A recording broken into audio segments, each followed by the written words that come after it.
SNP government did exactly that with the resource increase of over 3%.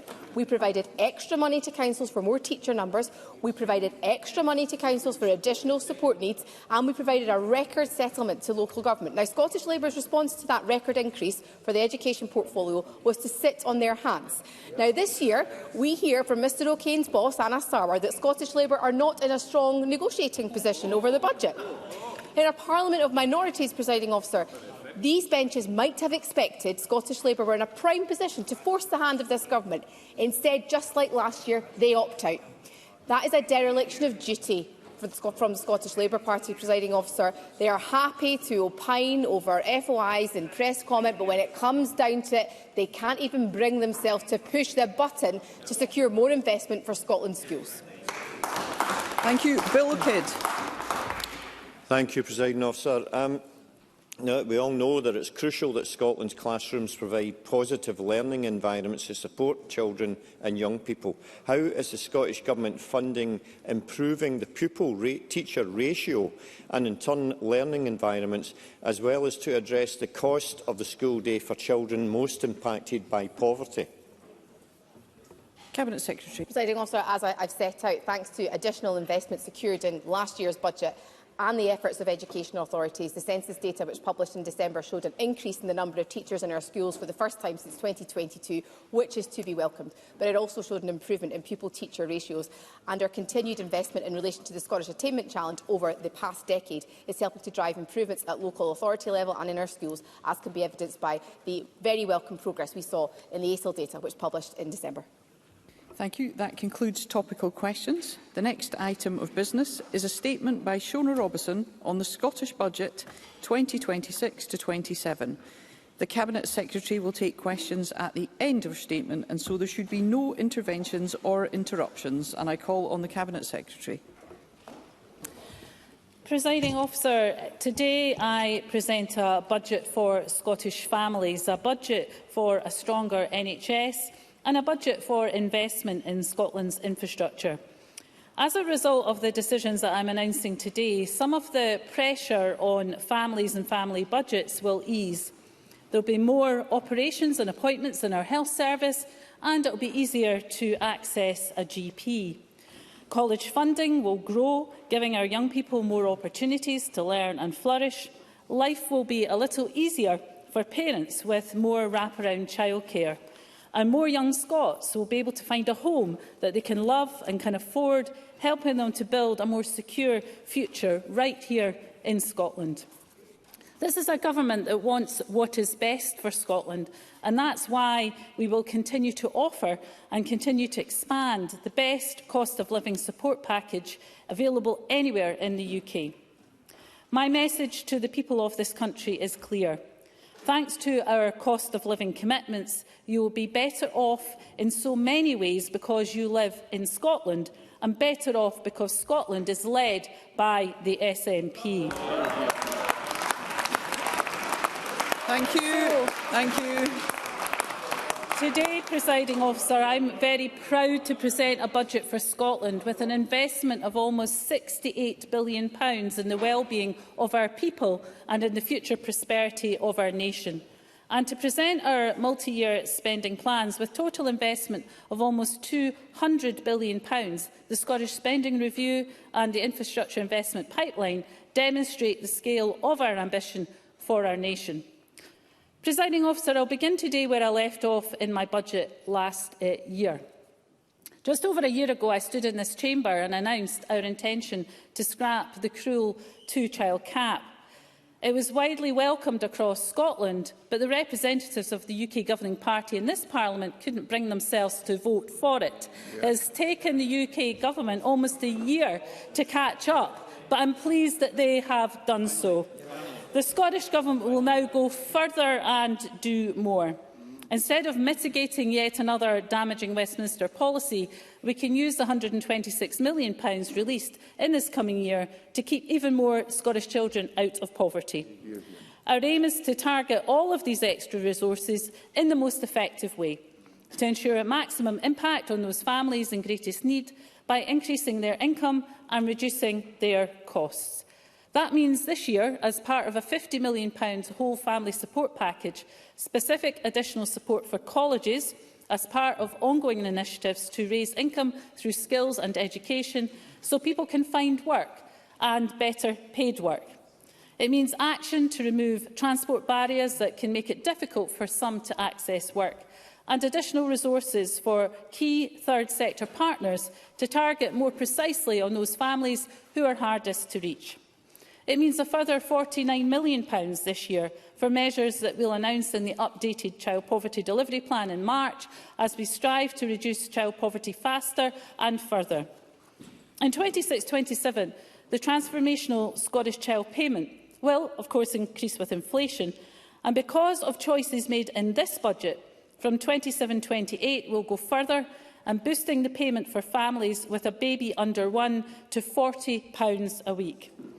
Presiding Officer, the first year of a baby's life is one of the most exciting times for any family, but we know this time can bring extra stress and costs too.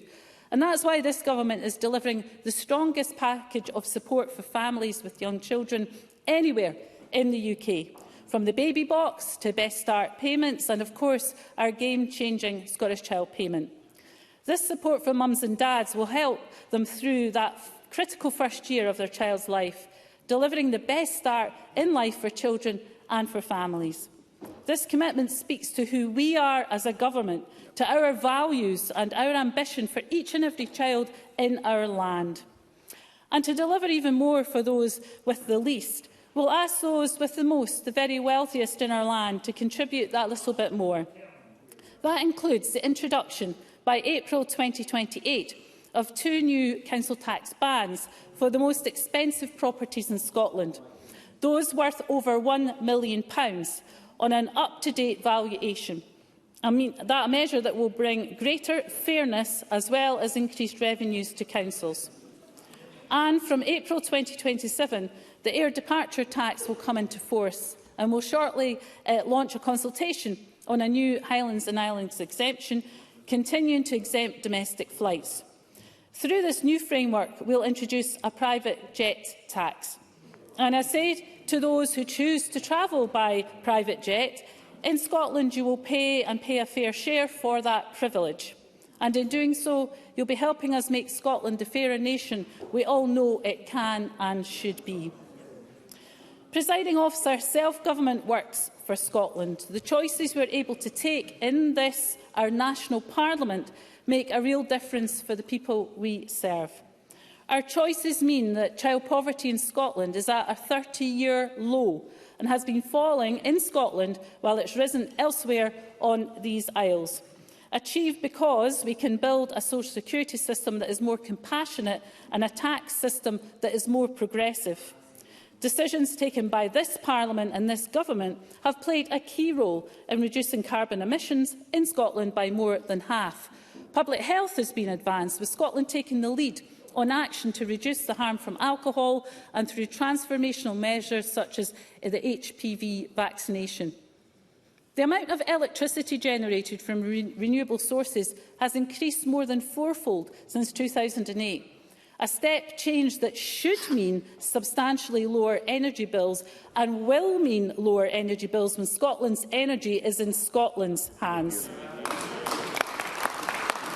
Thank you. Thank you. Electrification of key rail routes, improving journeys for tens of thousands of commuters, and ScotRail has, of course, been brought in to public ownership. We're able to replace the UK's costly PFI with a more cost-effective alternative, which in turn has enabled us to build hundreds of new schools and substantially upgrade hundreds of others. And we have abolished Thatcher's right to buy, which means after years when the number of socially rented homes was falling, they are once again increasing in Scotland. Indeed, since 2007, we've delivered more than 141,000 affordable homes, of which 101,000 have been for social rent. Scotland has been changed for the better by this Parliament and by this SNP government. But we're determined to go further. And that's why this budget is not only focused on securing the gains that have been made, but moves forward to take the best next steps for our nation.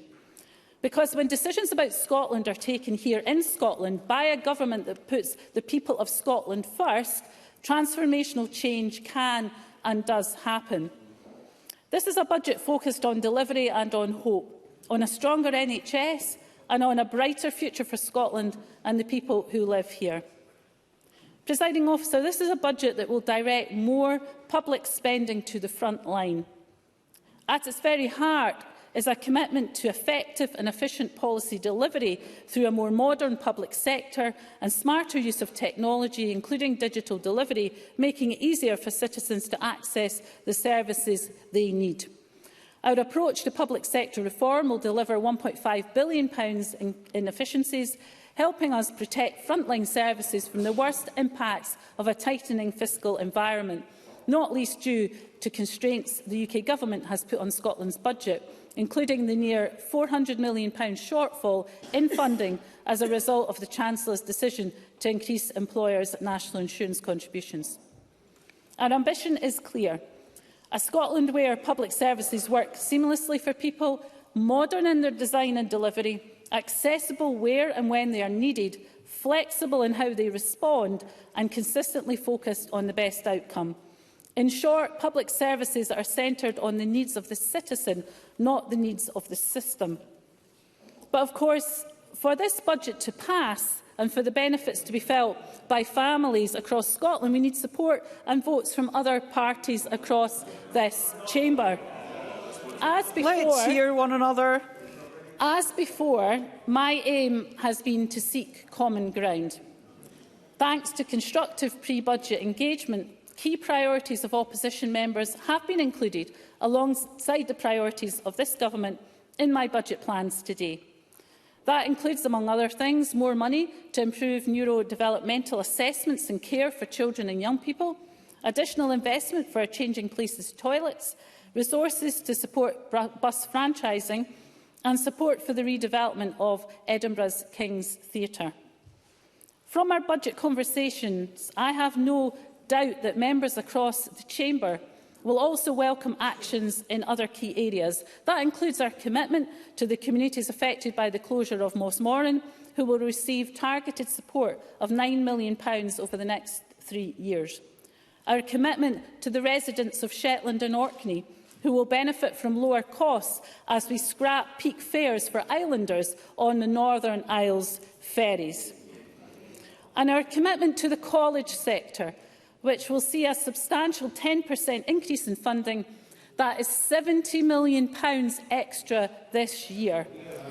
Alongside this, the Scottish Funding Council, supported by the Scottish Futures Trust, will be working with colleges, including Forth Valley and Dundee and Angus, to develop a comprehensive infrastructure investment plan that addresses local priorities. Presiding Officer, this is a budget for a stronger health service. A budget which protects and enhances the best cost of living support package available anywhere in the UK. It's a budget worthy of support. For our NHS, it delivers a record £17.6 billion for frontline services, £2.4 billion to support the vital work of GPs, primary care and community services, and over £2.3 billion of support for social care. It means our health service will have the resources it needs to continue reducing waiting times, to continue cutting waiting lists. And I commend NHS staff for the work that they are doing right now to cut the longest waits, something now achieved for 6 months in a row. There will be more operations and appointments, building on the targeted investment in last year's budget, which has seen a record number of hip and knee procedures and an increase in both inpatient and outpatient appointments. We know what works, and we're investing at record levels so our NHS can do more of it. And there will be significant new investment in our staff, higher wages, improved training and action to support staff well-being, retention and work-life balance. The NHS is nothing without its staff, and I want them to hear loud and clear that they are respected and valued. Thanks to their efforts, the NHS is already getting better, and this budget will continue to support them as they work tirelessly to put patients first. And for the social care sector, Today's budget will enable further action to reduce delayed discharges, as the Health Secretary will set out following engagement with local government and health and social care partners. It also provides the resources needed to ensure that where we commission services, those working in adult social care receive as a minimum the real living wage. Once again this year, a bigger share of the health budget is going to primary care. And that means the number of GPs in Scotland will continue to rise, and more GPs will mean easier access. And because we are committed to ending the 8 a.m. rush, this budget contains £36 million to begin the rollout of new high street walk-in GP clinics, with the first coming soon. Our ambition is to deliver the best care at the right time in the right place, free at the point of need. That includes an ongoing expansion of our Hospital at Home programme so that more people can receive the care they need in the comfort and security of their own home. And have no doubt, we have an NHS in Scotland that is on the path to recovery, an NHS that after COVID, after such a huge shock to the system, is getting better. This is a budget that will enable our health services to do more and to do it better. I have no doubt our constituents will not look favourably, and that is an understatement on any party that can't bring themselves to back a budget that offers so much for our NHS. Thank you. Thank you. Presiding Officer, this is a budget for the well-being of our people and for the prosperity of our nation. A society where the needs of people and planet are to the fore. For the planet, that means we'll continue to play our part in global efforts to tackle the growing climate emergency. That includes an ongoing commitment to decarbonise our economy, with investment to support more carbon-free transport, more carbon-free heating for businesses and homes, and to continue the expansion of renewable electricity generation around our shores. Taken together, we're committing over £5 billion this coming year towards measures that will reduce Scotland's carbon emissions, increase our resilience in the face of climate change, and in many cases save families hard-earned cash. It's an investment in our landscape and our natural environment, assets that are priceless in themselves, but also of vital importance economically.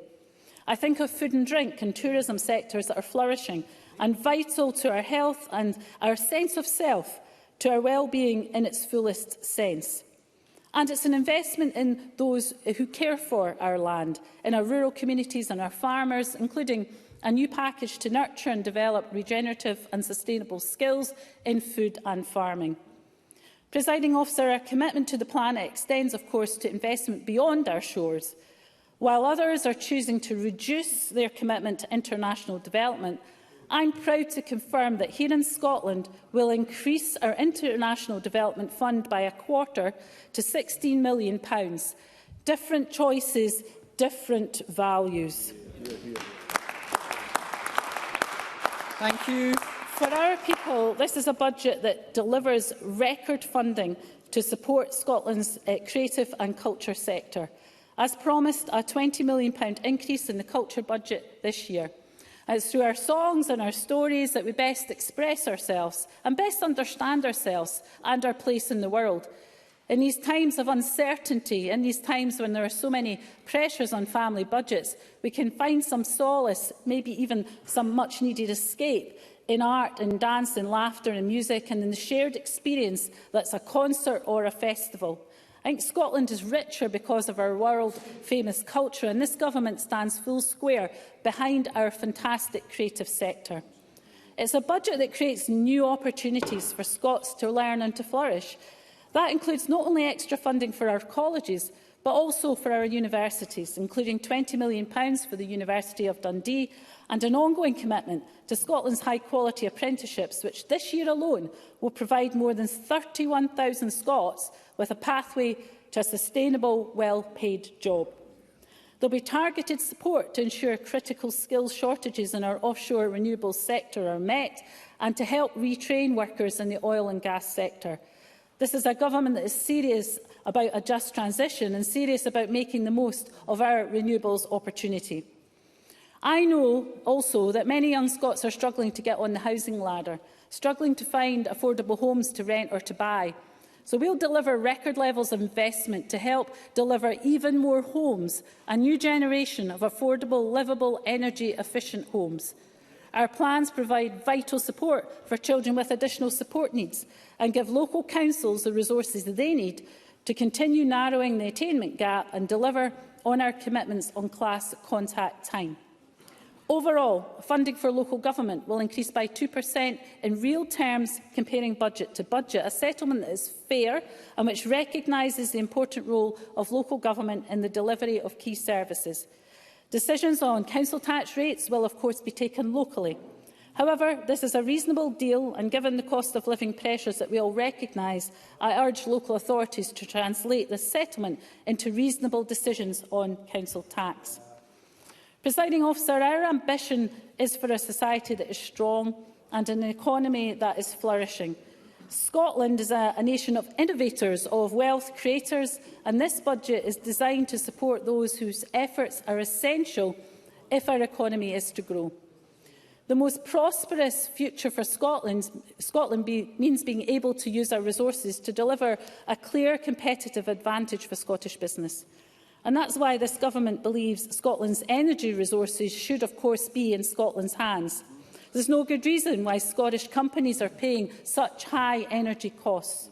Short of independence, however, there are steps we can and will take to see more direct benefits from our renewables revolution in our economy. That includes in this budget resources to support the creation of a diverse and sustainable supply chain for offshore wind here in Scotland. It means money in this budget to support a just transition for our industrial sector, including targeted investment in the Grangemouth industrial cluster. We're working with our partners in Shetland, Orkney and the Western Isles councils to agree a new accelerator model, a package of funding that is transformative and we believe can unlock hundreds of millions of pounds of investment in these island communities. Alongside this, our new National Islands Plan will take forward priority projects including clean energy, fixed links and other key infrastructure projects. These investments will form part of a capital investment programme worth £7.6 billion, which, given that infrastructure investment is a recognised driver of growth, will deliver significant economic benefits across our economy. It includes investment in our railways, with the delivery of new battery electric trains on the Borders and Fife routes, ongoing investment in the most extensive renewal of our ferry fleet since devolution, and this year it includes also nearly £200 million for the dualling of the A9. And I say this loud and clear, this government is committed to the completion of the A9 by 2035. Thank you. And we will take forward dualling of key sections of the A96, and working with partners will ensure a new station at Winchborough is delivered. Presiding Officer, in 2025, Scotland secured a decade-long stretch as the top UK foreign direct investment location outside of London. Central to that achievement is the work of our enterprise agencies and the Scottish National Investment Bank. So I'm pleased to say that this budget delivers on our commitment to invest £1 billion in the bank by the end of the parliamentary term and keeps us on track to invest £2 billion over the first 10 years. This budget will build on that progress with a package of funding to support disadvantaged and underrepresented young entrepreneurs and support companies to scale up. It also means enhanced support for Visit Scotland and a commitment to multi-year funding to further support town centre regeneration. The Small Business Bonus Scheme, which removes the burden of rates from 100,000 properties, businesses like hairdressers, bakers, cafes that form the lifeblood of every community, will be continued for the next 3 years. And in response to concerns in the business community about the recent revaluation, we will reduce the basic, intermediate and higher property rates, while also providing transitional relief worth £184 million over the next 3 years. We'll also provide 15% non-domestic rates relief in 2026-27 and for each of the 3 years of the revaluation cycle, worth £138 million over 3 years for retail, hospitality and leisure premises liable for the basic and intermediate property rate, capped at £110,000 per business per year. In our islands and designated remote areas, that business relief will be 100%. In total, including the small business bonus, over 96% of retail, hospitality and leisure properties will pay 0 or reduced rates. Thank you. Thank you. Together, Presiding Officer, this provides retail, hospitality and leisure support worth £322 million over the next 3 years. Now, we are still awaiting details from the UK Government about possible changes to business rates for pubs in England following press speculation last week. But I can assure members that if additional resources become available, then we stand ready to use these to provide even further support for the sector in Scotland. There will be no changes to land and building transaction tax, and will continue to match UK rates with the Scottish landfill tax. Presiding Officer, this is a government that cares about Scotland and all of our people. That means we will work harder than anyone else to secure the best possible deal for our nation and its people. Above all, that means a commitment to deliver the best cost of living support package available anywhere on these isles. The best cost of living deal in Britain is getting better, and it is not only about the cost of living, but just as importantly, it's about the quality of life. Free prescriptions, a saving of £9.90 per item compared to England, continued. Free eye examinations, a saving of £25 compared to England, continued. Average council tax and water bills still lower than in England and Wales. Peak rail fares abolished, and abolished for as long as there is an SNP government. Young Scots protected from a debt burden approaching £30,000 because tuition fees in Scotland are free, and free for as long as there is an SNP government. The baby box containing items worth £400, a gift to every new baby born in our land. Free school meals for thousands in our schools, including pupils from P1 to P5. Free bus travel for all young Scots under 22 and older Scots over the age of 60. 40 hours of free, high-quality early learning and childcare worth around £6,000, welcomed, I know, by thousands of young parents. All policies that help with the cost of living, but more than that, all policies focus in different ways on the well-being of our citizens at each and every stage of their lives.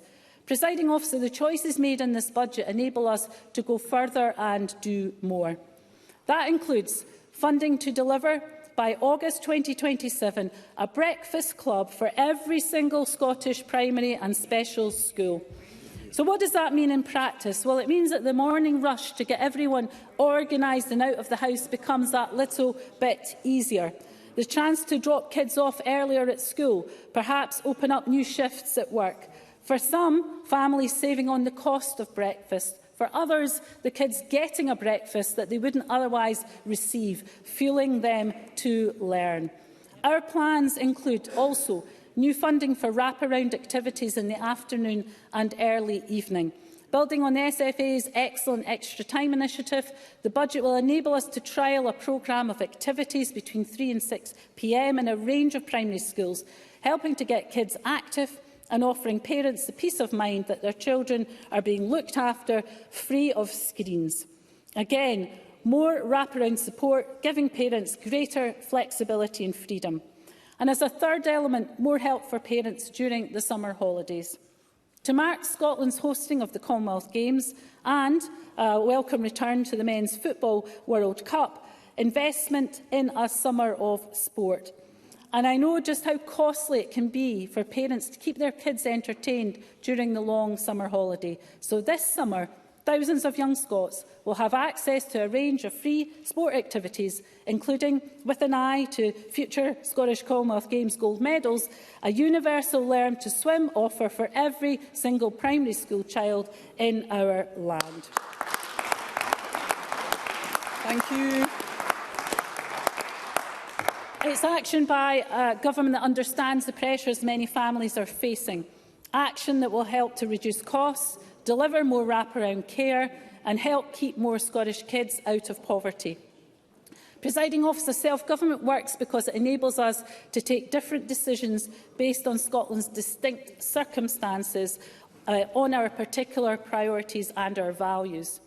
And that's why we've chosen to invest in the well-being of our society, to provide universal access to services that are about leaving more money in people's pockets, yes, but also about solidarity, about a way of seeing the world that reflects who we are as a nation, an approach which is about making life a little bit easier for all.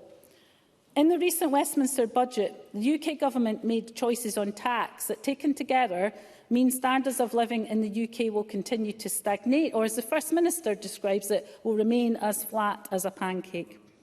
The Chancellor decided to freeze income tax thresholds, including for the basic rate, which means more of people's hard-earned cash gets taxed or taxed at a higher rate until 2030-31. So I'm making a different choice. I can confirm that this year, while the others remain frozen, the thresholds for the basic and intermediate rate of inflation, that is an increase in these thresholds of almost 11% in 2 years. And as a result, even more people in Scotland can expect to pay less tax than if they lived in England, Northern Ireland or Wales. That's over 55% of Scots set to pay less income tax because they live in Scotland and have a government led by the SNP. Thank you. Presiding Officer, this is a budget for a stronger NHS, a budget for a more prosperous Scotland, a budget that once again gives the people of Scotland the best cost of living deal anywhere in the UK. It's a budget that offers new ways to access a GP with walk-in GP clinics, new help for hard-pressed families with more wraparound care, new hope for young Scots looking for their first home, more operations, more appointments in our NHS, more people paying less income tax because they live here in Scotland, new help and more help. It's a budget for families, a budget for Scotland, and it's a budget well worth voting for. Thank you. Thank you. The Cabinet Secretary. Thank you. The Cabinet Secretary will now take questions on the issues raised in her statement. I intend to allow around 60 minutes for questions, after which we'll move on to the next item of business. I'd be grateful if members who wish to put a question were to press their request to speak buttons. And I call on Craig Hoy. Thank you, Presiding Officer. This pre-election budget is as predictable as it is cynical. But the problem that John Swinney and Shona Robison face today is that hard-working Scots who are tired of being taxed to hilt by the SNP simply won't wear it. It will not wash, because we know and they know that John Swinney has repeatedly hiked their taxes and will never do what the Scottish Conservatives would do, which is to comprehensively cut tax and increase thresholds now and into the future. And while today's change to thresholds for the basic and intermediate rates are to be welcomed, it does nothing for those people at the middle of the tax band that are paying 50% tax on the pound between £43,000 and £50,000. That is the cost of the SNP. But this budget, like all SNP budgets, is smoke and mirrors, tax and spend, and still prioritises welfare over work, with £650 million extra being spent in the social justice portfolio. But with an election just 113 days away, John Swinney thinks he can morph from Che Guevara into Adam Smith with no intervening steps. But ultimately, nothing has changed, because at its core, this SNP government remains high on tax. Let's hear Mr. Hoy. On delivery. Let us hear it's Mr. Hoy. Mr. Swinney chuntering away, because under the SNP today, Scotland still remains the highest tax part of the United Kingdom. Mr. Hoy, Mr. Hoy, Mr. Hoy. Sorry, I'm finding it very difficult to hear, Mr Hoyle. Let's be courteous. Mr Swinney doesn't want to hear his litany of failure being read out in this chamber because economic growth is an afterthought. Public services are failing, and businesses deprived of rates relief in full and now still potentially facing huge revaluation bills are continuing to teeter on the brink despite the modest concessions today. So let's look at what Shona Robison has announced. More foreign aid when people are struggling at home. A £36 million increase in the Constitutional and External Affairs budget. A secret stash for his secret plan.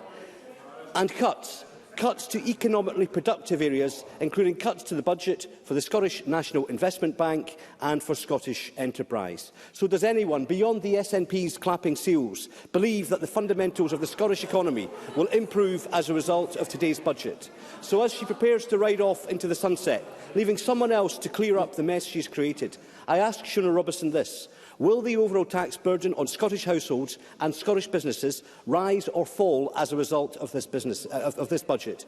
How many businesses and how many jobs will be lost as a result of this government's failure to pass on in full the rates relief they've received in the past and to create a new system to stop this very damaging rates revaluation?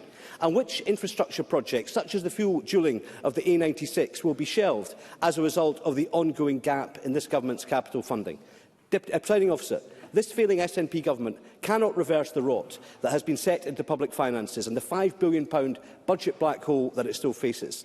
Lily-livered Labour says that they will let this budget pass. The Liberal Democrats look set to be lining up to support it, and Reform are rolling in behind more benefit spending. So ahead of an election which will be defined by the cost of living, isn't the truth this? Only the Scottish Conservatives are standing up for Scottish taxpayers, saving Scotland from an SNP government that relegates growth, puts welfare over work and is still wedded to high tax for hard-working Scots. Thank you. Cabinet Secretary.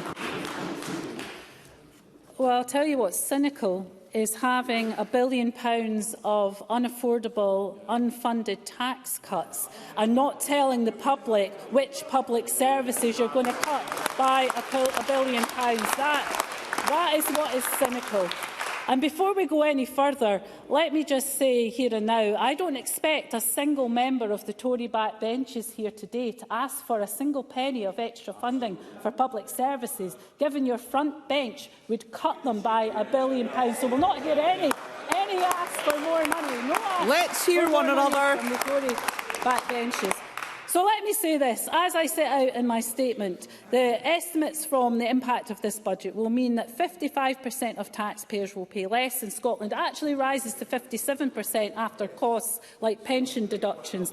And on business, I have set out that we'll decrease the basic, intermediate and higher property rates in 26-27, ensuring the lowest basic property rates since 2018-19. And as I said in my statement, taking all of the measures together, around 89,000 properties, or 96% of all retail, hospitality and leisure properties, will benefit from zero or reduced rates. I would have thought that's something that even Craig Hoy could have welcomed. Michael Mara.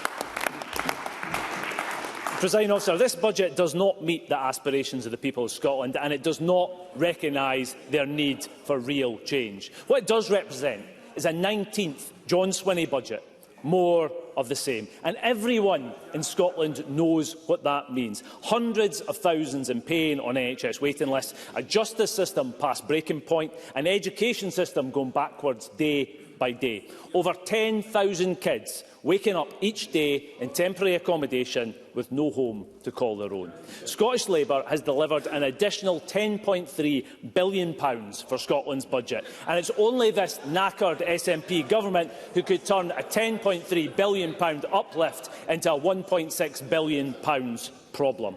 The positive measures in this budget see the SNP desperately trying to fix a few of their own mistakes. They want to pretend they're turning the corner on their own abysmal record. In reality, they have decimated Scotland's finances and brought our services to their knees. When I have asked SNP ministers what their plan is for desperately needed change in our hospitals, our schools, our colleges, our universities, change for our businesses, for families across Scotland, it's apparent they do not even understand the question, let alone have the answers. Their incompetence has taken Scotland's NHS to the brink, with people suffering in pain and a booming waiting list for direct flights to Lithuania for hip and knee replacements. And we have nearly £500 million each year that could be spent on Scotland's schools, upgrading our roads or building more houses. Instead, it's wasted on delayed discharge, something the SNP promised to eradicate 11 years ago. On top of that, £1 billion lost to Scotland's budget due to what the Independent Fiscal Commission calls economic performance gap, a direct result of their abject failure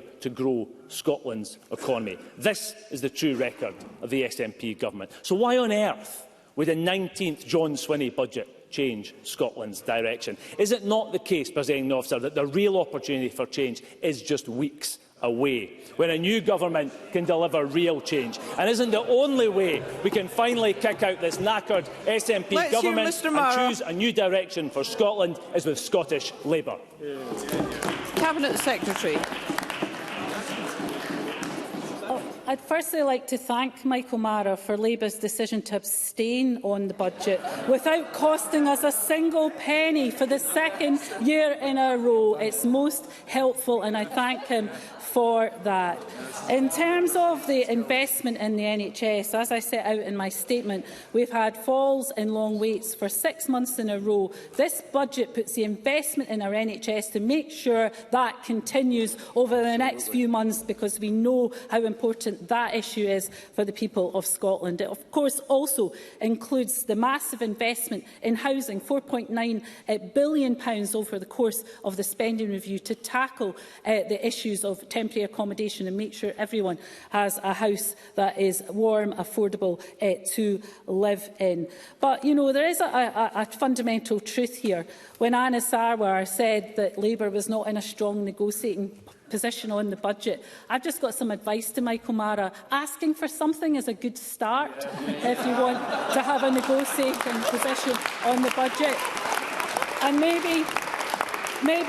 maybe third time lucky next year, eh? Through the chair always, Ross Greer.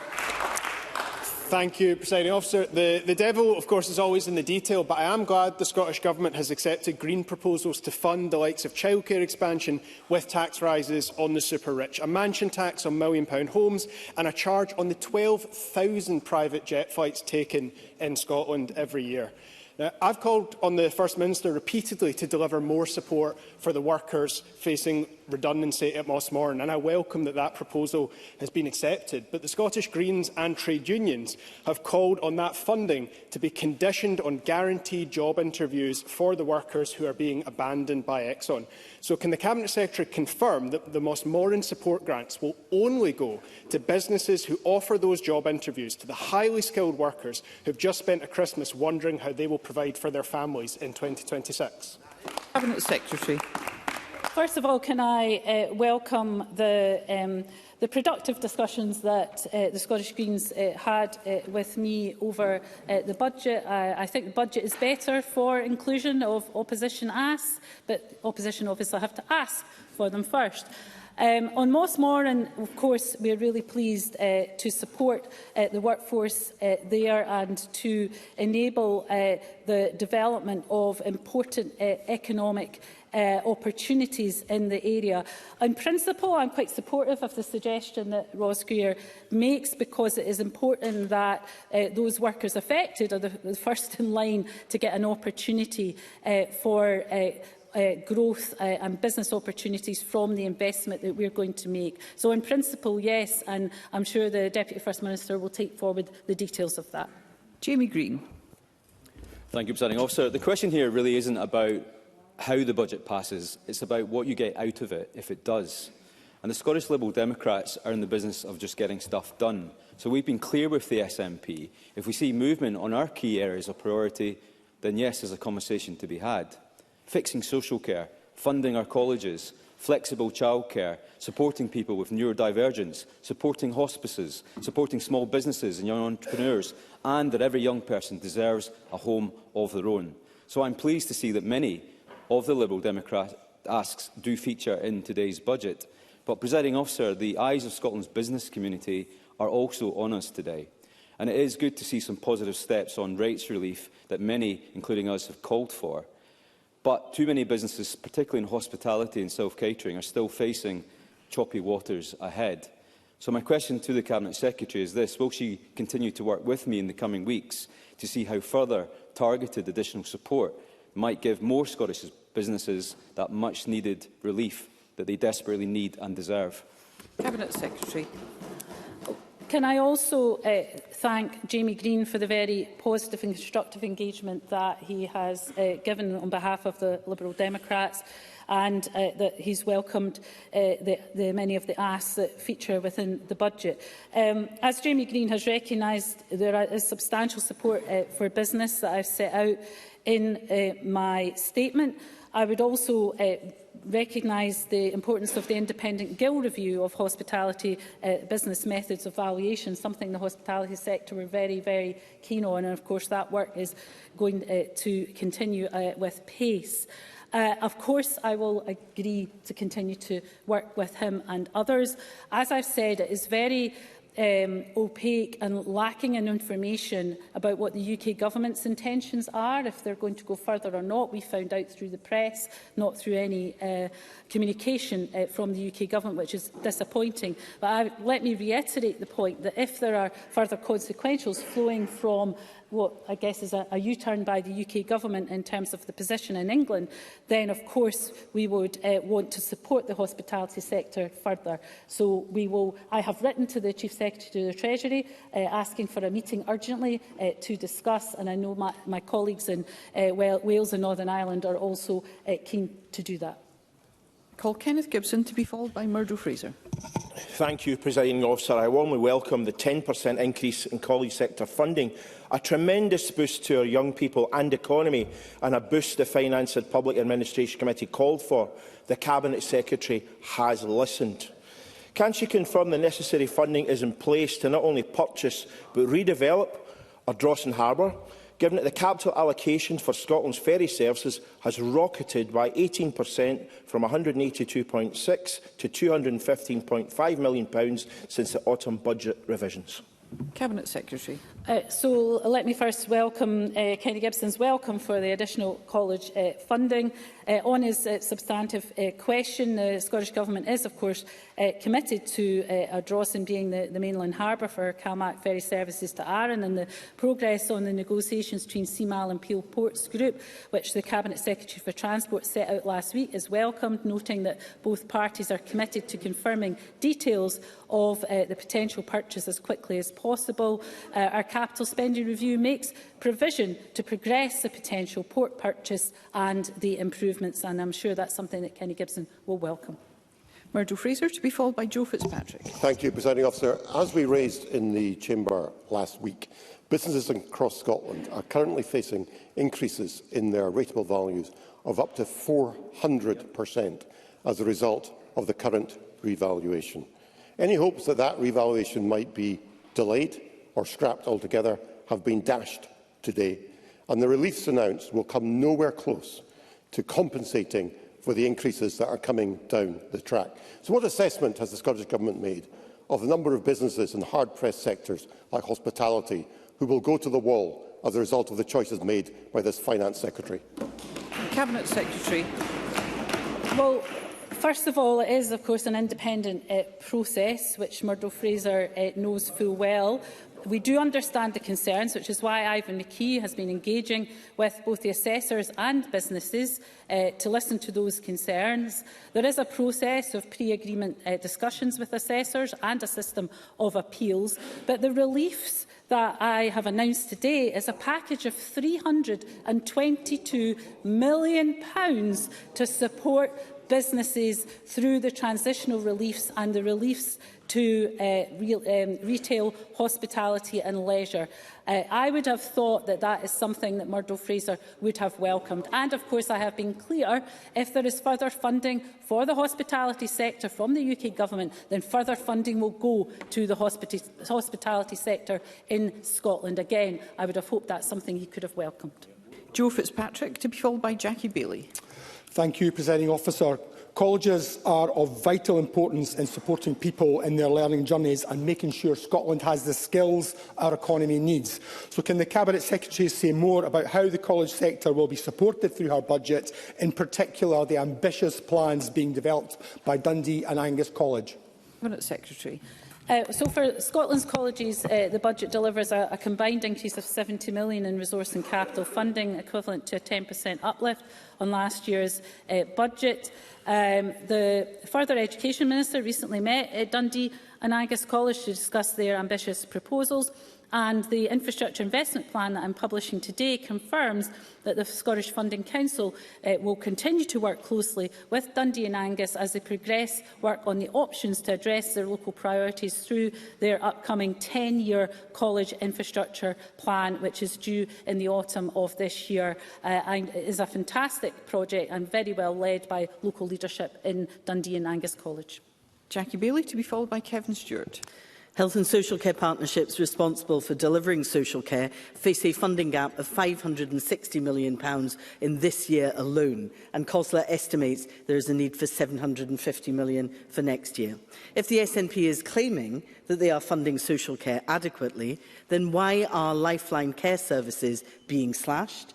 Why are health and social care partnerships declaring a social care crisis? Why are they only funding the most critical care so that people are stuck in hospital unable to get out? And why is there a growing waiting list for care assessments? And why are essential packages of care being denied? So let me ask the Cabinet Secretary, why therefore are the most vulnerable people in Scotland being let down by this SNP government? Cabinet Secretary. So first of all, let me say that the over £2.3 billion for social care delivers our commitment to increase funding by 25%, and in 26-27 exceeds that commitment by over £500 million and supports an uplift to adult social care pay, as well as improvements to wider terms and conditions for workers. It's part of a package to local government of nearly £15.7 billion and, of course, freedom for them to set their council tax rates as they see fit. In addition to that, the Cabinet Secretary for Health will be meeting with local government in terms of what further steps can be taken to address delayed discharge, particularly in relation to complex care needs. So all of that work is going on. But the money that I've just talked about can only be put in place if people support this budget. So the question for Jackie Bailey is, why does she find it so difficult to press her button to support the £2.3 billion of investment in social care? That's something she will have to explain. Kevin Stewart, to be followed by Douglas Lumsden. Thank you, Presiding Officer. Tuition fees have gone up in England and Wales under Labour, but in Scotland the SNP has protected free tuition for our students. We believe that university should be based on the ability to learn and not the ability to pay. I'm pleased that the Cabinet Secretary has confirmed that this budget will continue to protect free tuition. But can she advise how many students have benefited from free tuition under the SNP? Cabinet Secretary. Well, can I say to Kevin Stewart that he very much understands the importance of the investment being made in free tuition. And the point here is that if we don't invest in our young people and saddle them with that debt, then it will put people off from lower income households from going to university. I was the first person in my family to go to university, and I did so because of the supports that were in place. If I had had to face the debt that young people in England were having to face through tuition fees, I don't think I would have gone. I'm very happy to give Kevin Stewart in writing the number of students who have benefited from free tuition to date. Douglas Lumsden, to be followed by Paul McLennan. Presiding Officer, thousands of oil and gas jobs are lost every month while the SNP have a presumption against new oil and gas. And in the face of this jobs emergency, the SNP response is to allocate a pitiful £3 million to support former oil and gas workers into renewables. So when will this devolved government open its eyes to what is happening to the oil and gas sector and back our workers that keep the lights on for families right across Scotland? Cabinet Secretary. Well, of course, one of the most important things we've done is demand that the UK Labour government get rid of the Energy Profits Levy. The Energy Profits Levy that Douglas Lumsden and his colleagues introduced in the first place. Something they don't like to hear about because it doesn't suit their narrative. But we will repeat it, and we will repeat it and repeat it. EPL was born out of the Tory UK government. Paul McLennan, to be followed by Paul O'Kane. Thank you, Presiding Officer. I welcome the announcements made today to give the best start in life for children and families. This will benefit thousands in East Lothian. Can I ask the Cabinet Secretary how this budget will continue to drive down child poverty and, in particular, increase support for families? Cabinet Secretary. Well, we've put child poverty very much at the heart of this budget and the spending review, which outlines how we'll drive continued progress. This includes more than £100 million to support the delivery of a universal breakfast club offer for primary school-aged children and increased investment in wraparound childcare through the school day. In addition to our £50 million a year package of whole family support and continuing to increase our Scottish Child Payment in line with inflation, we have committed to developing the systems and the legislation to increase our Scottish Child Payment to £40 for children under the age of 1. Paul O'Kane, to be followed by Jackie Dunbar. Thank you, Presiding Officer. There are adults working in Wales today who benefited from free breakfast clubs 2 decades ago, as the Welsh Labour scheme has been up and running since 2004. The UK Labour government began rolling out free breakfast clubs in all state schools within a year of taking office and have boosted funding for after-school clubs in England to support the most isolated children. So I, of course, welcome the Scottish Government following in the footsteps of those administrations today, even if it has taken almost 20 years because of their own cuts to local authorities and to schools. But it does beg the question, if they cared so much, if they were so convinced of the benefits of the policy and they had additional money from the UK Government, why has it taken this Government so long? Surely the answer can only be that they're out of energy, they're out of time, and they need to get out of the way for a Government who will actually do the hard work of delivering. Cabinet Secretary. Oh, well, it's really interesting how Paul O'Kane and Labour like to quote Welsh Labour when it suits them, but when it doesn't, they're very quiet on the matter because it's all about what happens here in Scotland, apparently, until it suits them to say otherwise. On early learning and childcare, the Scottish Government was further ahead with the investments in early learning and childcare. On the Scottish Child Payment, not available in Wales or England, which is literally putting food on the tables of families and, of course, is leading to the fact that Paul Kane cannot escape that Scotland is the only part of these islands where child poverty is falling. So we'll take no lessons from Paul O'Kane or anyone else about how to tackle child poverty, because we are doing it, and the facts speak for themselves. Jackie Dunbar, to be followed by Sue Webber. Thank you, Presiding Officer. It's welcome that the SNP Scottish Government's progressive approach to taxation means that there is more funding available to support our vital public services by asking those with the broadest shoulders to pay a little bit more whilst protecting low-income households in Scotland. Many powers over taxation remain reserved to the UK Government, but can the Cabinet Secretary give any indication as to how the budget will start to explore the use of wealth taxation within the limited powers of the Scottish Parliament? Cabinet Secretary.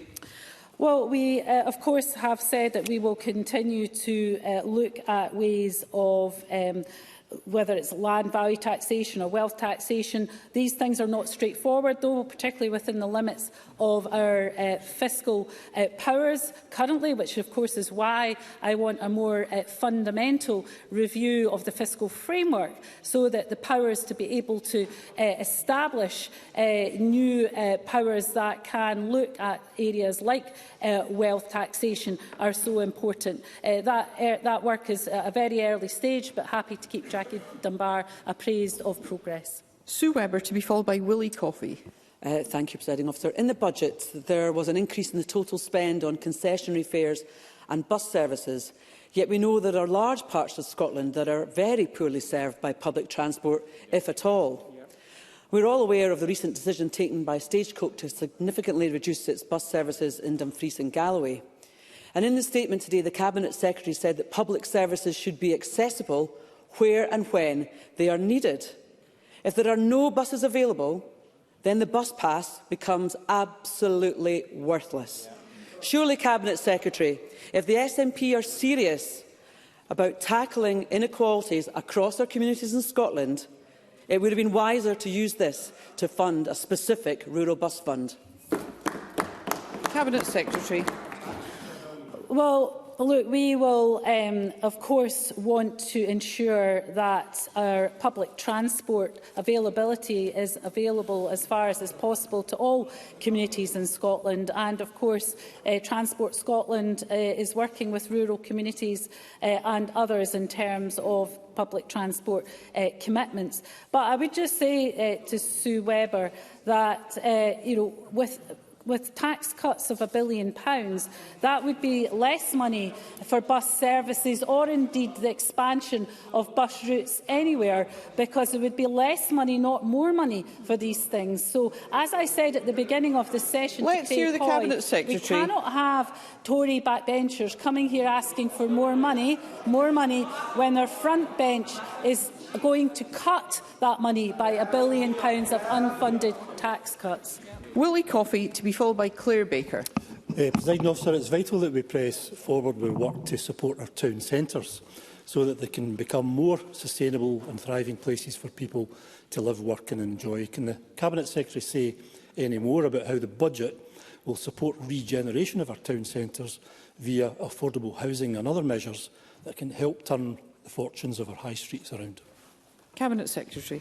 Well, supporting the delivery of 36,000 affordable homes and our wider all-tenure ambition, we plan to invest up to £4.9 billion over the next 4 years, of which £4.1 billion will be public investment, working with partners including the Scottish National Investment Bank to leverage additional private investment. I do think there is a real opportunity in using affordable housing resources to regenerate our town centres. Town centres are changing by the very nature of the way people have changed their shopping habits, and that means that we want to really try and get people back into living in some of our town and city centres, and I do think affordable housing can play an important role in achieving that.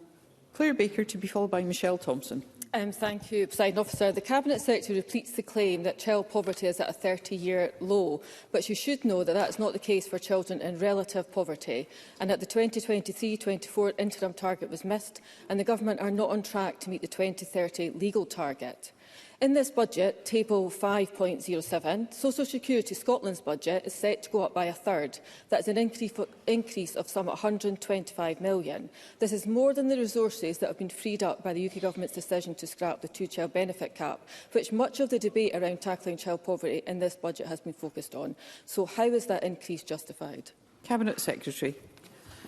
Well, look, on the issue of children living in relative poverty, that is why we have focused so much of our resources and effort and policies to tackle child poverty. So Shirley-Ann Somerville will set out the next child poverty delivery plan in March. It will set out a raft of measures to give us the best chance of hitting that relative poverty target, which of course this Parliament signed up to.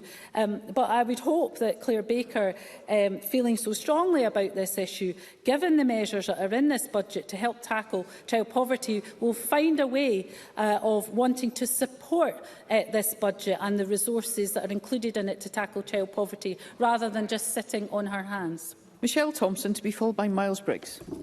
Thank you, Presiding Officer. I welcome the continued investment in the Scottish National Investment Bank as a key enabler in economic growth.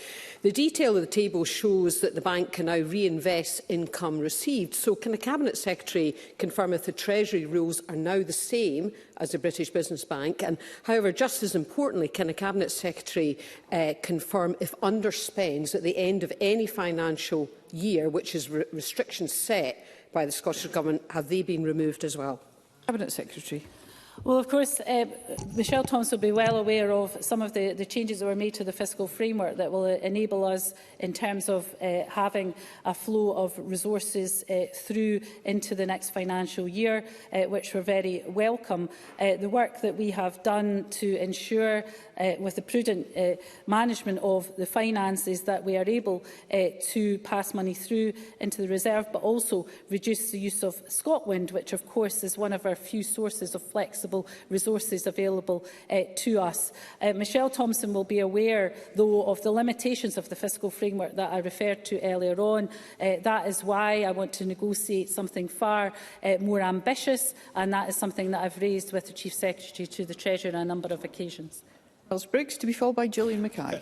5 years ago, the First Minister stated, if we are re-elected, the SNP will roll out a new programme to deliver into the hands of every school child in Scotland a laptop, Chromebook or tablet to use in school or at home. 5 years on, that election pledge is nowhere near being delivered. So can the Cabinet Secretary tell me how much will be in this budget to deliver on that election pledge? In just 100 days they have left to do that. And if not, why should any young person or parent believe a word the SNP say to them in May? Cabinet Secretary.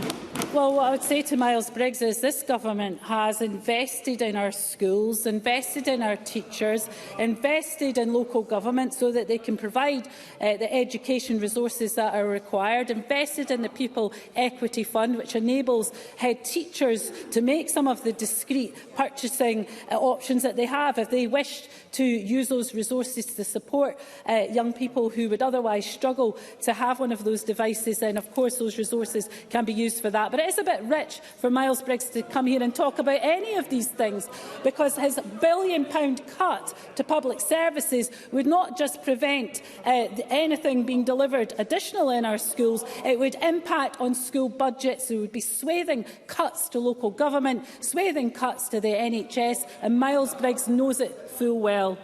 Gillian Mackay, to be followed by Stuart McMillan. We were disappointed that the Scottish Government did not find the funding to roll out truly free at 3 early years childcare, as the Scottish Greens and organisations like Pregnant Then Screwed asked for.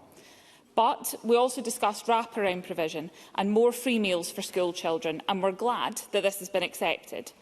Can the Cabinet Secretary confirm who is eligible for these breakfast clubs? Is this free for every child? And if not, how many children will this benefit? Cabinet Secretary.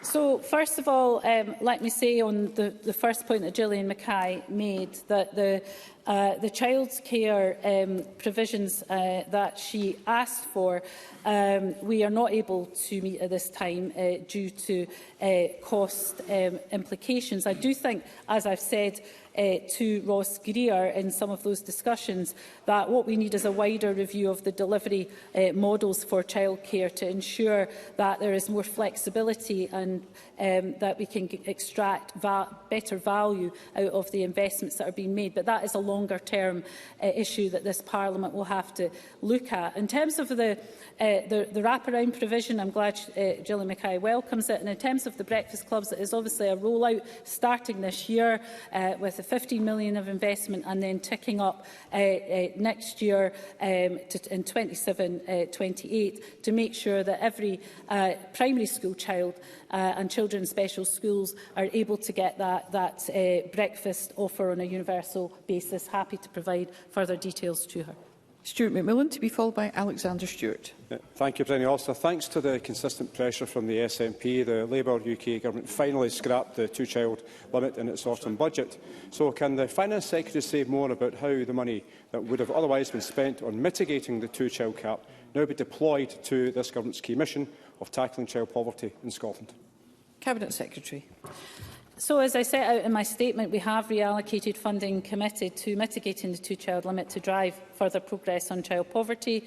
In the year ahead, this includes investing £15 million to meet additional demand for devolved benefits, including a further £8 million to mitigate the benefit cap. We'll also further strengthen support, increasing our Scottish child payment in line with inflation to £28.20 from April, and committing more than £111 million to tackling child poverty fund, and in a new package of whole family support, with further detail of the investment set out in the delivery plan by the end of March. Alexander Stewart, to be followed by Fulton McGregor. Thank you, Presiding Officer. Social security spending now accounts for around 14% of the budget. Scotland spends significantly more than it receives, this adding hundreds of millions to the benefit bill. So can I ask the Cabinet Secretary which public services she's taking money from in order to fund the Scottish Government's bloated benefits bill? And can the Cabinet Secretary seriously tell the public that their plans to spend more and more on benefits bill is sustainable? Cabinet Secretary. Well, I would like in turn to ask Alexander Stewart which groups of people they would remove help from, because they never tell us. They never tell us. The euphemisms of the social security bill is too high, but they don't have the guts to tell us who is going to lose out. Not now, not never. Until we hear that, they cannot be taken seriously. Let's not be shouting at one another. The updated SFC forecasts also show a substantial reduction in the Scottish Government's benefit investment over and above block grant adjustments received from the UK Government, largely resulting from the UK Government's welcome but belated reversal of the unacceptable cuts to disability benefits, which was announced on the 3rd of July 2025. And of course, the funding that we expect to receive through the Social Security block grant adjustments now covers 87% of the forecast expenditure for 26-27, and that figure will increase to 88% for 27-28 onwards, and forecast to reach 89% in 2030-31. Perhaps not quite in line with the narrative that Alexander Stewart would like to give. Fulton McGregor, to be followed by Daniel Johnson. Thank you, Presiding Officer. The Cabinet Secretary will be aware that I have campaigned for the introduction of universal swimming lessons for primary school pupils for a long time, so I'm absolutely delighted to hear that this is provided for in this budget. Given the huge physical and mental health well-beings of being active, can the Cabinet Secretary outline how she thinks swimming lessons for all will help us to achieve our aim of an active and water-safe nation? And, thinking to the future, how does she envisage the programme will be evaluated? Cabinet Secretary. Well, I first of all want to welcome and acknowledge Fulton McGregor's history and tenacity in raising this issue. We are very pleased to be able to make this offer to young people in Scotland as part of the Summer of Sport offer. We think it is important not just from a physical activity point of view, but also from a safety point of view. And I'd be very happy to keep Fulton McGregor up to speed with the development and the rollout of this very important initiative. Daniel Johnson, to be followed by Alistair Allen. Before this budget statement, certain hospitality businesses were facing huge rates increases of 300 to 400%. A 15% discount, given the huge scale of that increase, still means they'll be facing a huge increase in the rates bill. So why hasn't the Scottish Government decided to use its powers it has over assessors to pause the revaluation and introduce a fairer assessment for hospitality businesses in Scotland? Cabinet Secretary. I would just point out that with the loss of the 40% relief for RHL in England, the effective relief in England is now 10 to 12%.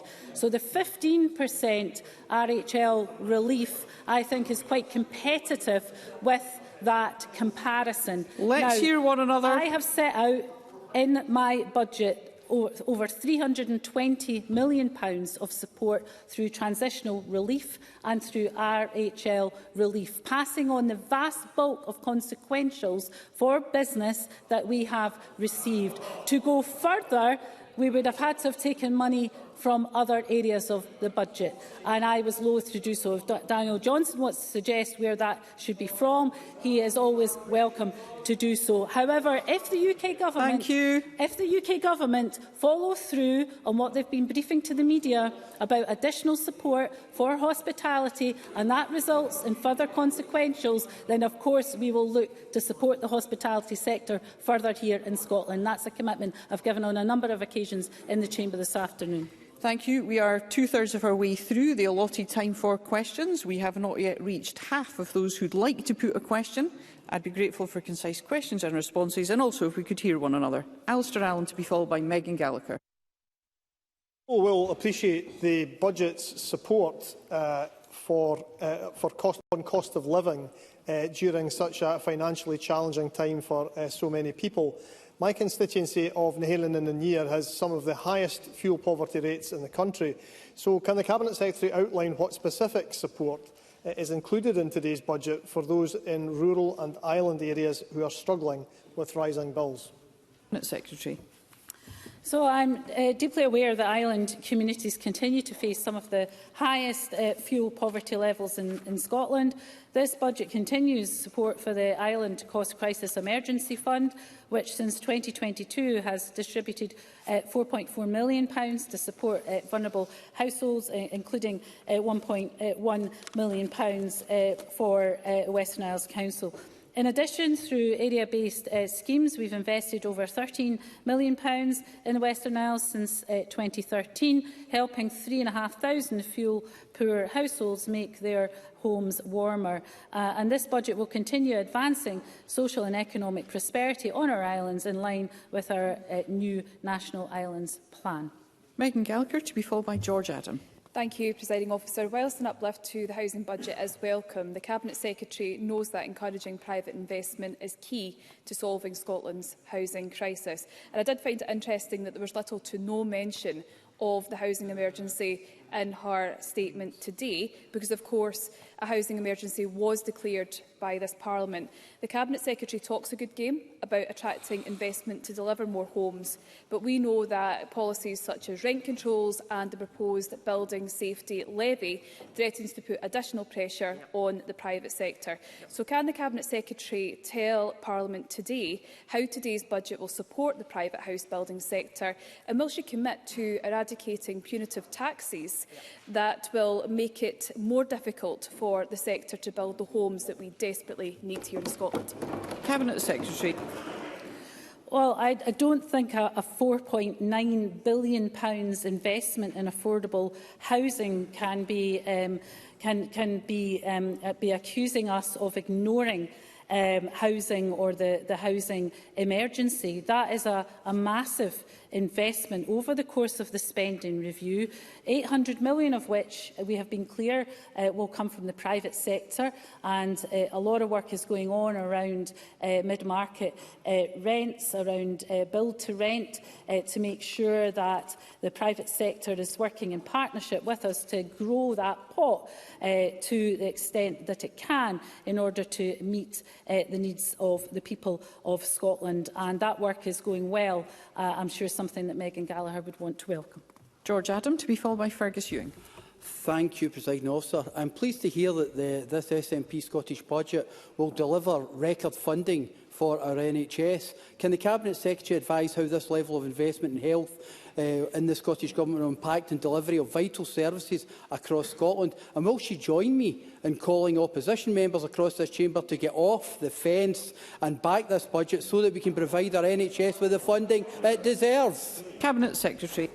Well, can I say to George Amney, he's absolutely right to welcome the funding, £22.5 billion for the portfolio. That includes £17.6 billion for NHS boards, £2.3 billion for social care and integration, and over £2.4 billion for primary care. All of that funding meeting the people's priorities, which we know the NHS is in terms of that investment, but also of the transformation of services. And Neil Gray, as the Health Secretary, has certainly set out some ambitious plans for transformation to ensure that as much of that money as possible goes to the frontline services. Fergus Ewing to be followed by Jamie Hepburn.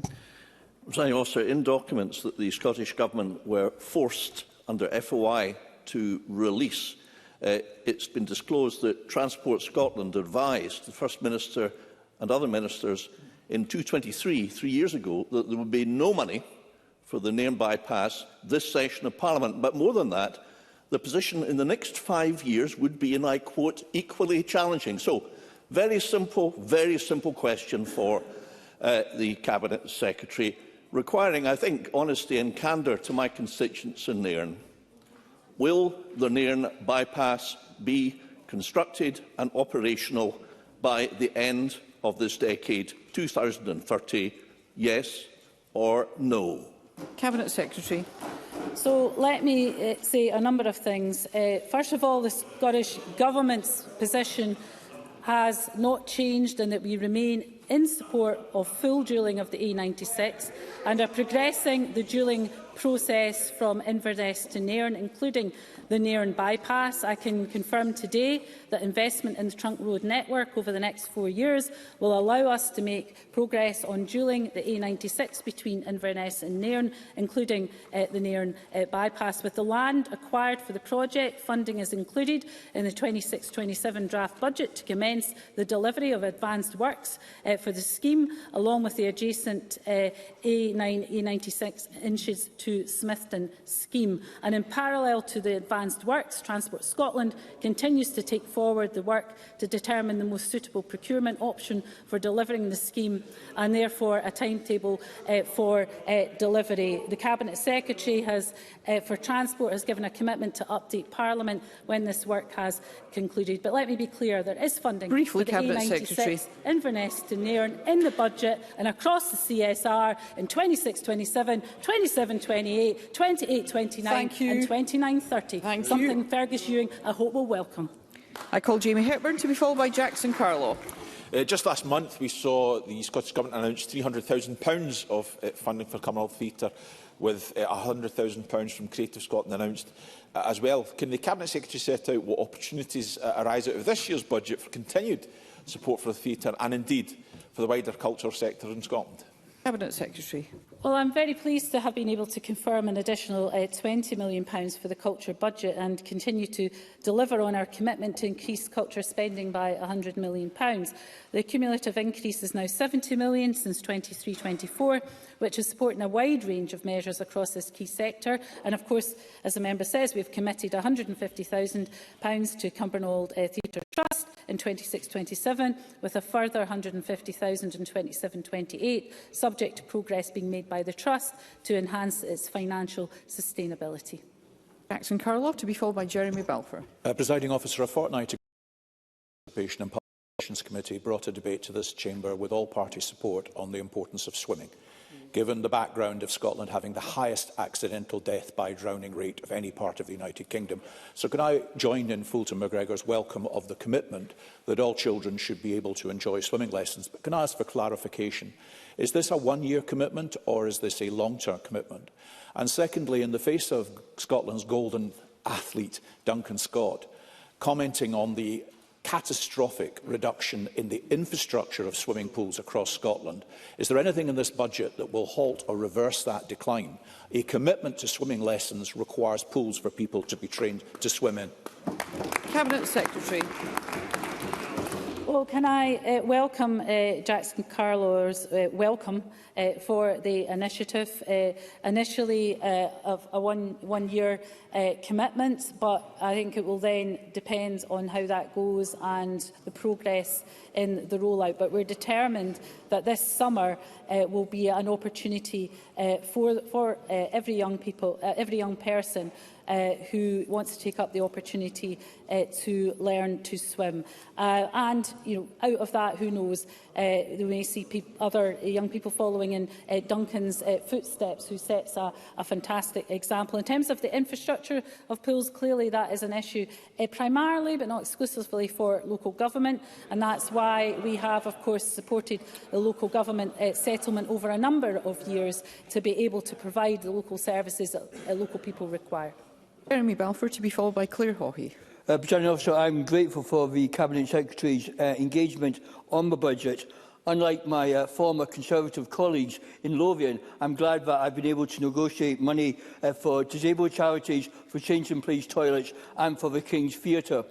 Would she agree with me that change-in-place toilets are not only good for individuals and for families, but the economic benefit they bring to groups and charities and organisations is good for Scotland and good for the local economy?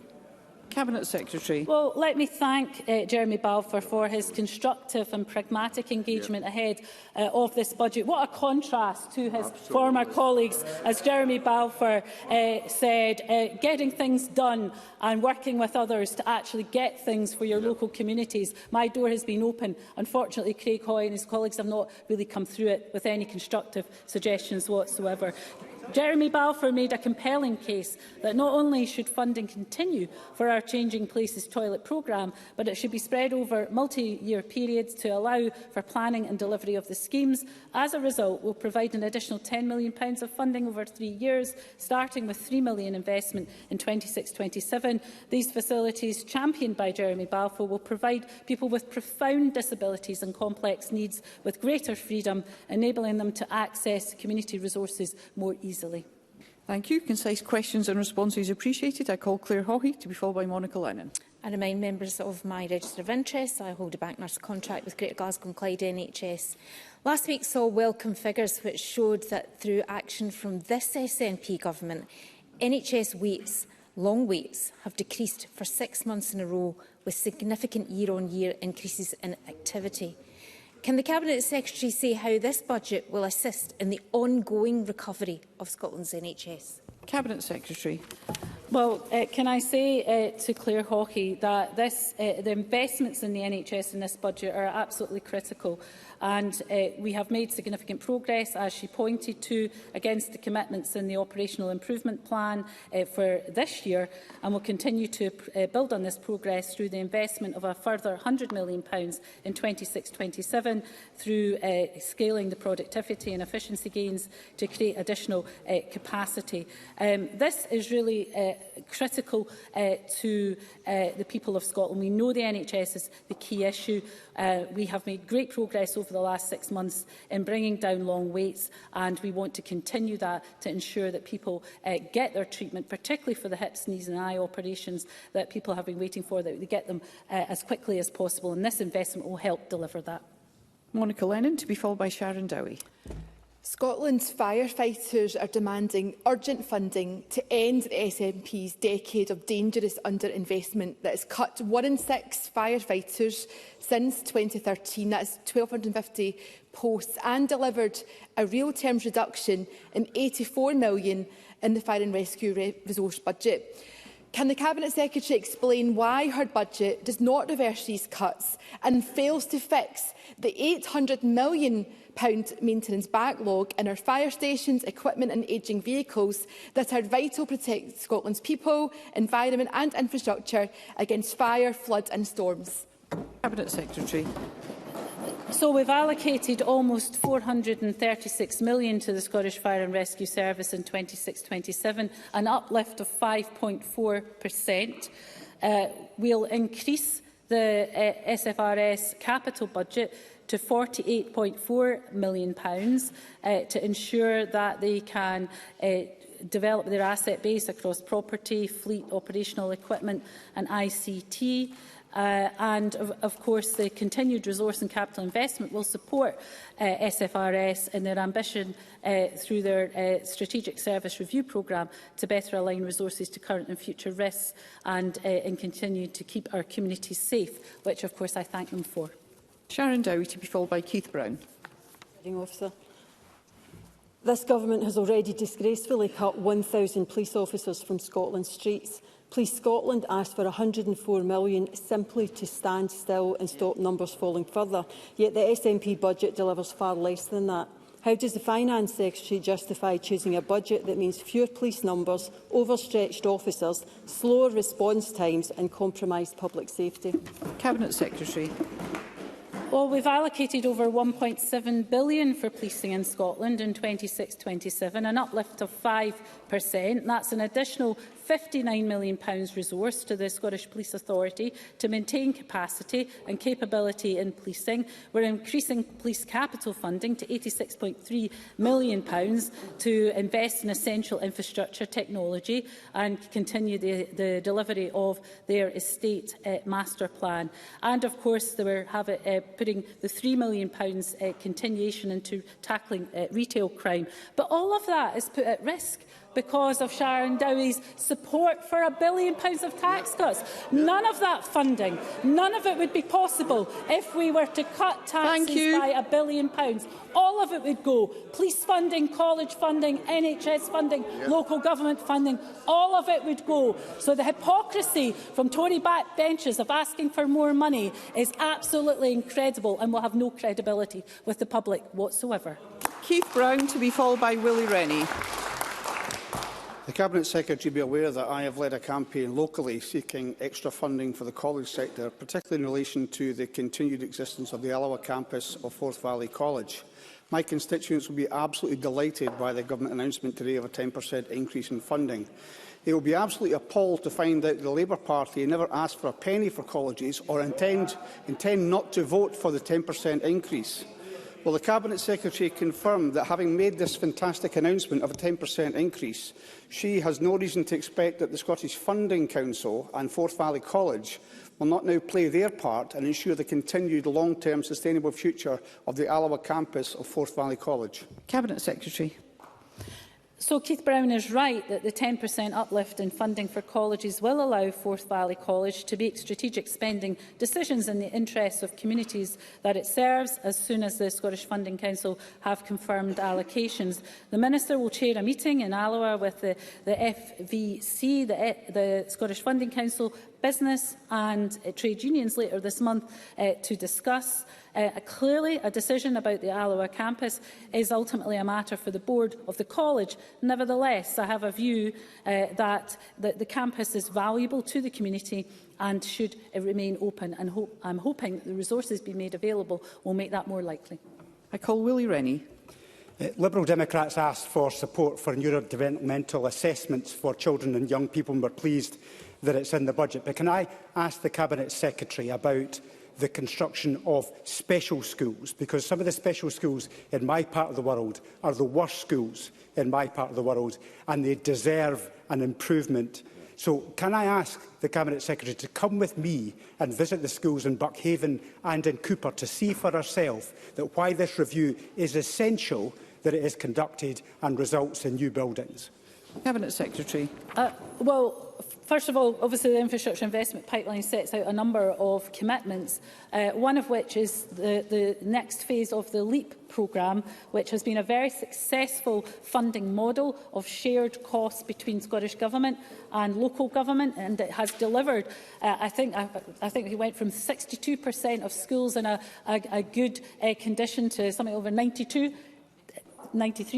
of schools in that condition. So a lot of progress has been made. Clearly, there are some schools that still require attention, and what I would say to Willie Rennie is that that new phase of the LEAP programme, we are keen to think about the role of special schools within that. So we will continue to work with local authorities, including Fife Council, and I'm sure Willie Rennie will be kept appraised, and I'm sure education ministers would be happy to visit some of the schools within his patch. I call Brian Whittle.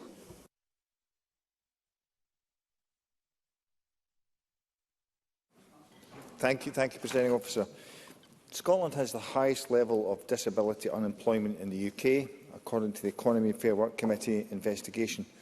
Would it not be prudent to tackle that issue and help those who can and want to work back into work? That surely is the way to reduce the social security bill. Cabinet Secretary. I would have hoped that Brian Whittle might have welcomed the summer of sport. I know it's an area of interest that he's raised before, but I'm sure he will in due course. In terms of the issue that he raises, we have safeguarded the funding for employability at £90 million, but we've actually gone further than that in terms of the work that we're going to do with colleges. We were really impressed with the proposals set out by Colleges Scotland around how to support people back into work. and that will include people with additional needs who will find the college a less threatening environment to take part in some of those employability and skills programmes. So I'm really excited to see how those programmes develop with the college sector to help us make sure that we support people back into employment. I call Audrey Nicholl to be followed by John Mason. Thank you, Presiding Officer. And community justice services play a hugely important but sadly often unrecognised role in rehabilitation of offenders and reducing recidivism. So this in turn makes a significant contribution to the Scottish Government's priorities to support families, promote well-being and eradicate child poverty. So will the Cabinet Secretary reaffirm that this budget will maintain the level of support required to deliver sustainable and meaningful community justice services across Scotland? Cabinet Secretary. So yes, I can say to the member that we, of course, recognise the value of community justice. In this budget, community justice funding will increase by £10 million to a record £169 million, building on the £25 million of additional investment over the past 2 years, because we know that expanding alternatives to custody, such as diversion and community sentencing, have been proven to reduce reoffending and have been proven to be very successful. I call John Mason to be followed by Claire Adamson. Thank you. Normally when we face an emergency, we put aside good things to focus on that emergency. And if we really have a housing emergency, should we not be setting aside more of the expenditure, such as roads, and putting more money into housing? Cabinet Secretary. Well, can I say to John Mason that we are putting more money into housing, £4.9 billion of investment over the spending review period. £4.1 billion of that is public investment that will lever in at least a further £800 million of private sector investment in things like mid-market rents, build-to-rent, all of which will contribute towards the delivery of affordable homes. So I hope that is something that John Mason will welcome. It is one of the biggest capital investments across all of our capital funding, given that capital is reducing after this year, unfortunately, due to the UK Government spending review. It is quite a commitment that we have marshalled the capital resources available to us and prioritised affordable housing. Claire Adamson to be followed by Liam Kerr. Thank you, Presiding Officer. Cabinet Secretary, Scotland has always taken its international responsibilities very seriously indeed, and we have a proud tradition of supporting those in need. This is, of course, reflected by the Government's ambitions in terms of climate justice and reparation. Can I ask what provision in this budget makes for funding of international development, particularly regarding issues connected to climate justice?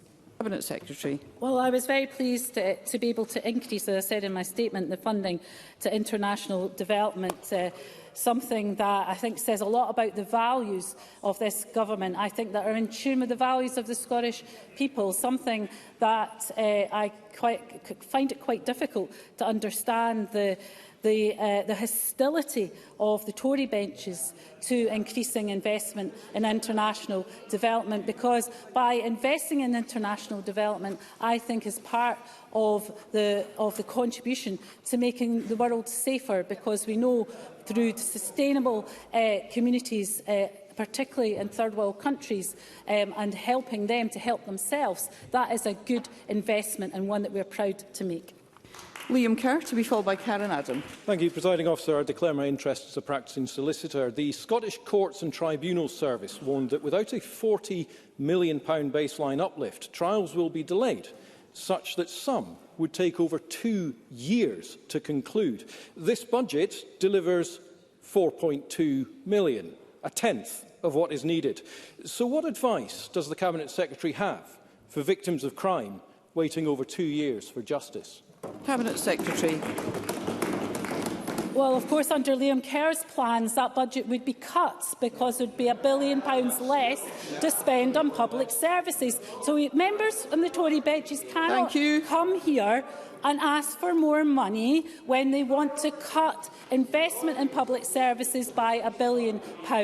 I have met with the Lord President and we have discussed the requirements of the Scottish Courts and Tribunal Service. We'll continue to discuss those matters, but the investments that we're making across the justice system will ensure that people receive justice in a timely manner, and that is what this government is focused on. And Karen Adam. Thank you, Presiding Officer, and I welcome this budget, showing that Scotland is in safe hands with this SNP government.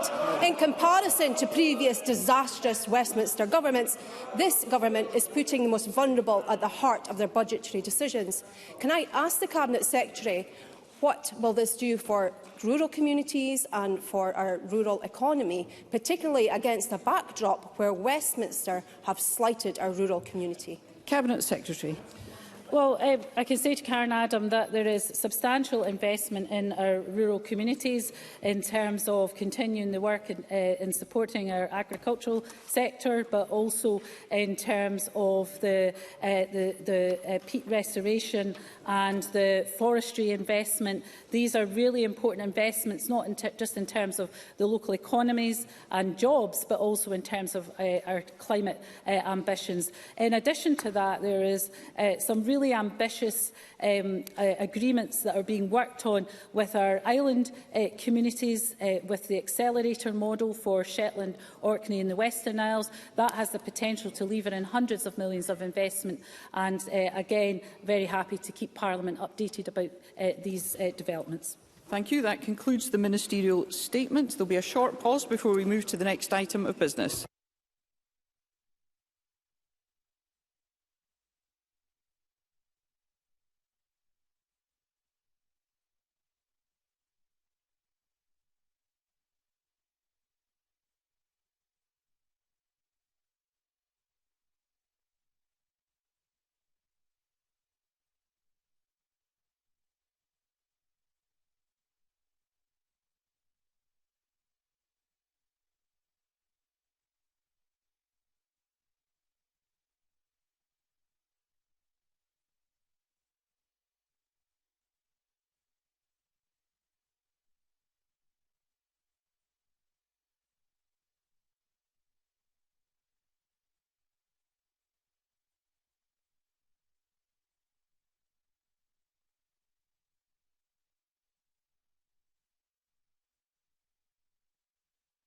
Thank you. I would ask those members who are leaving the chamber to please do so quickly and quietly, as we will now move on to the next item of business. And the next item of business is a debate on motion 20388 in the name of Jim Fairley on the Crofting and Scottish Land Court Bill at stage 1. I would invite those members who would wish to speak in the debate to please press the request to speak buttons, and I call on Minister Jim Fairley to speak to and to move the motion up to 7 minutes, please. Thank you, Presiding Officer, and I move this motion in my name. I'm pleased to open today's debate on the Crofting and Scottish Land Court Bill. And I want to thank the Rural Affairs and Islands Committee for their detailed scrutiny of the bill, and all of those who gave evidence at stage 1. Most importantly, I'd like to thank the Crofting communities for their invaluable insights and contributions, including those who I spoke to during my visits to Lewis, Harris and Skye.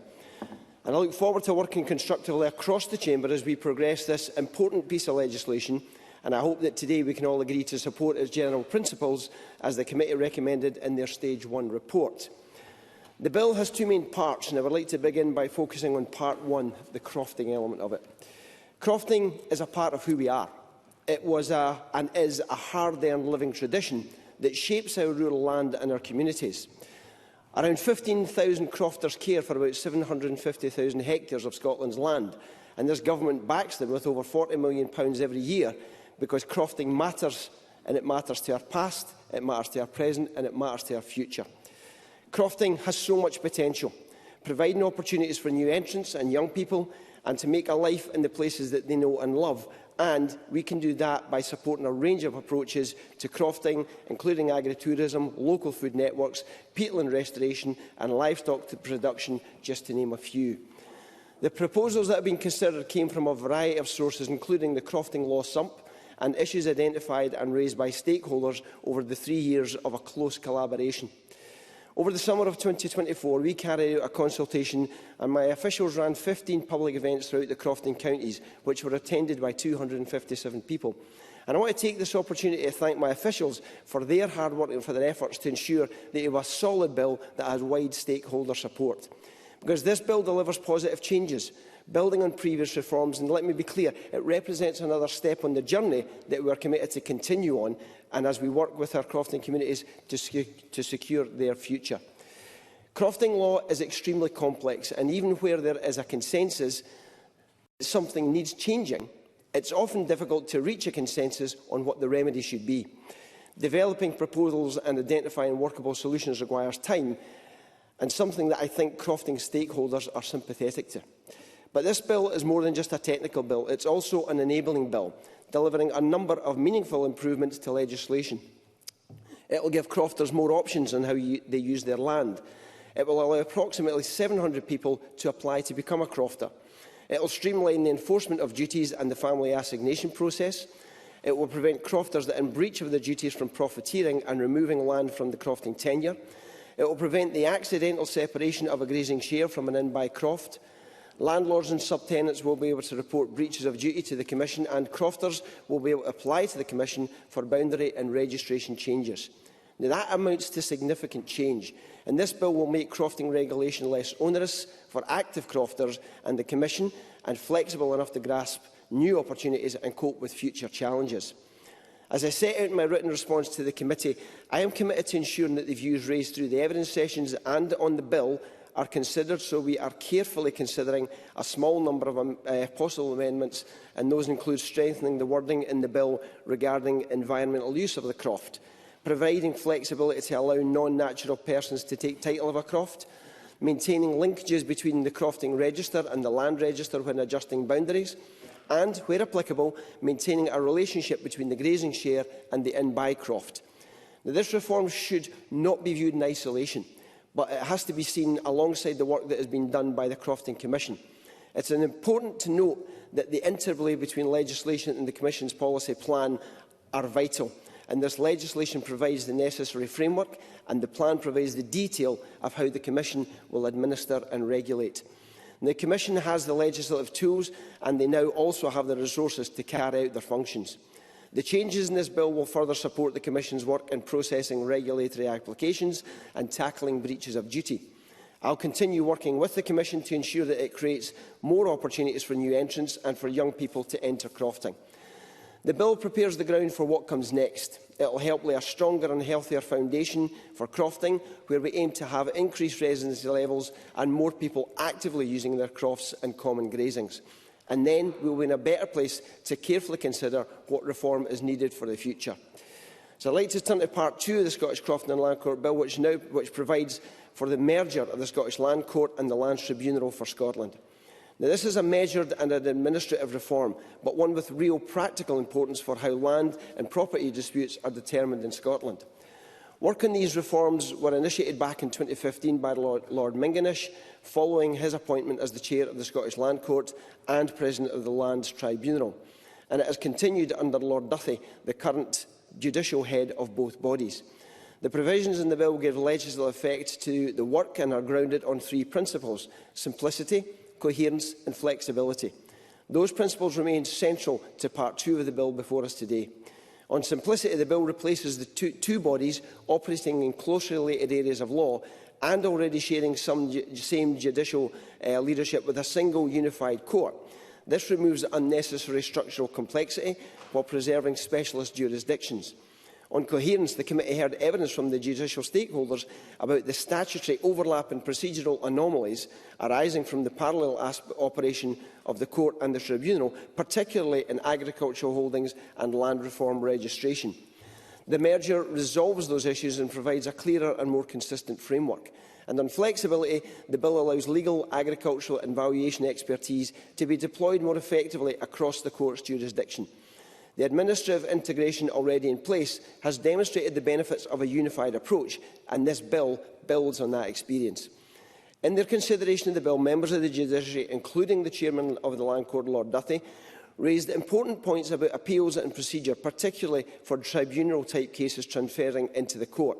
And I can confirm that we will continue to engage with the judiciary and bring forward Stage 2 amendments to ensure that those points are properly addressed. Alongside the merger provisions, the bill also enables suitably qualified members of the merged court and, on a transitional basis, members of the Lands Tribunal for Scotland to act in the upper tribunal. The intention of these provisions is to enhance the resilience of the upper tribunal by giving it access to a broader range of expertise when required. Presiding Officer, this reform modernises structures without diluting tradition. It creates a more integrated, coherent and flexible system for resolving land and property disputes for Scotland's crofting and rural communities, and I commend this bill to the Chamber. Thank you, Minister. I now call on Finlay Carson on behalf of the Rural Affairs and Islands Committee to open. Up to 6 minutes, please. Thank you, Presiding Officer. And I'm pleased to speak on behalf of the Rural Affairs and Islands Committee to present our Stage 1 report. At the outset, I acknowledge the positive feedback from many stakeholders about the Scottish Government's engagement on this bill. We don't often hear this in such praise, and it should be recognised. The committee began scrutiny in June with a call for views, and we held 5 evidence sessions between September and November with stakeholders including the Crofting Commission and the Scottish Government. And we visited the Isle of Skye to meet crofters and held an online event with crofters across Scotland. And I thank everyone who has contributed and for the hard work for the committee, from the committee clerks and Spice, and of course the members of the committee. So, turning to part 1, the committee recognises the vital contribution crofting makes to Scotland's rural population, economy, environment and cultural heritage. 2 clear messages emerged. Firstly, there is strong support for the bill's targeted approach, fixing specific issues rather than attempting fundamental reform. However, many stakeholders called for a wider, long-term review of crofting law, and we agree and recommend that the next Scottish Government undertakes that review and brings forward comprehensive legislation as soon as practicable. Secondly, we repeatedly heard concerns about enforcing crofters' duties, that is, to live on or near the croft and to maintain and use it purposefully. Crofters want a clear, consistently applied regulatory framework. And we welcome the Crofter Commission's renewed focus on enforcement and the Scottish Government's commitment to strengthen collaboration between the Commission and the Rural Payments and Inspection Division. However, enforcement remains challenging. The committee believes the current system for reporting and enforcing duties should be central to any future review of the crofting law, and we're pleased to hear that the Government shares that view. Sections 1 to 27 make a series of specific, often technical changes. I will therefore focus on those that generated the most debate. On enabling environmental use of crofts and common grazing, we welcome extending the definition of purposeful use to include any environmental use. Crofting land can deliver significant environmental benefits, and simplifying the route to environmental activities is sensible. We heard concerns about absent or negligent crofters, and how they may cite environmental use to mask and neglect. The bill does include some safeguards, but we recognise that the strongest protection lies in robust enforcement. On that, we welcome the Minister's commitment to strengthen the definition of environmental use, and it would be helpful if he sets that out in closing today. On common grazings and environmental projects, the treatment and sharing of benefits, particularly carbon credits, requires clarification. We heard support for joint projects on common grazing, but questions remain over fair benefit sharing, while ensuring grazing remains available in the spirit of crofting. Further details from the Minister on this afternoon would also be welcome. On assignations, the family transfer of crofts, the committee supports a fast-track process to reduce administrative pressures on the Crofting Commission so resources can be redirected to enforcement.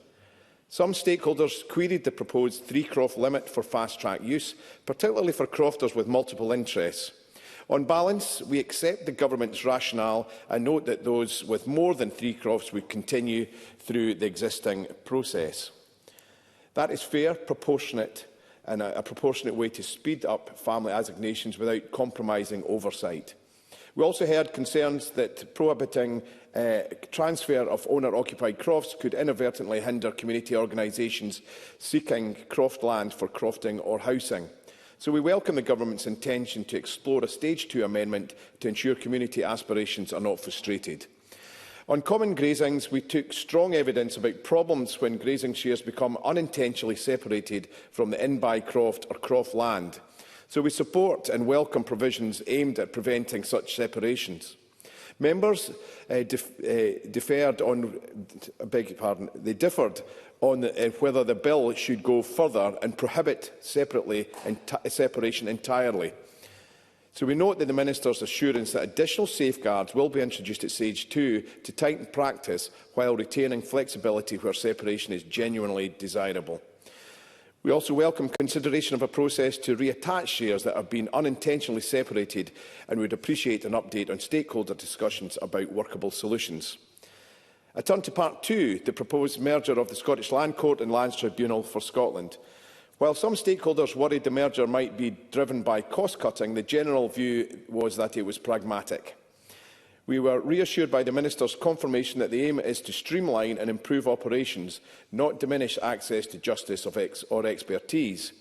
Our report sets out detailed comments, including from the current President of the Court and the Chair of the Tribunal.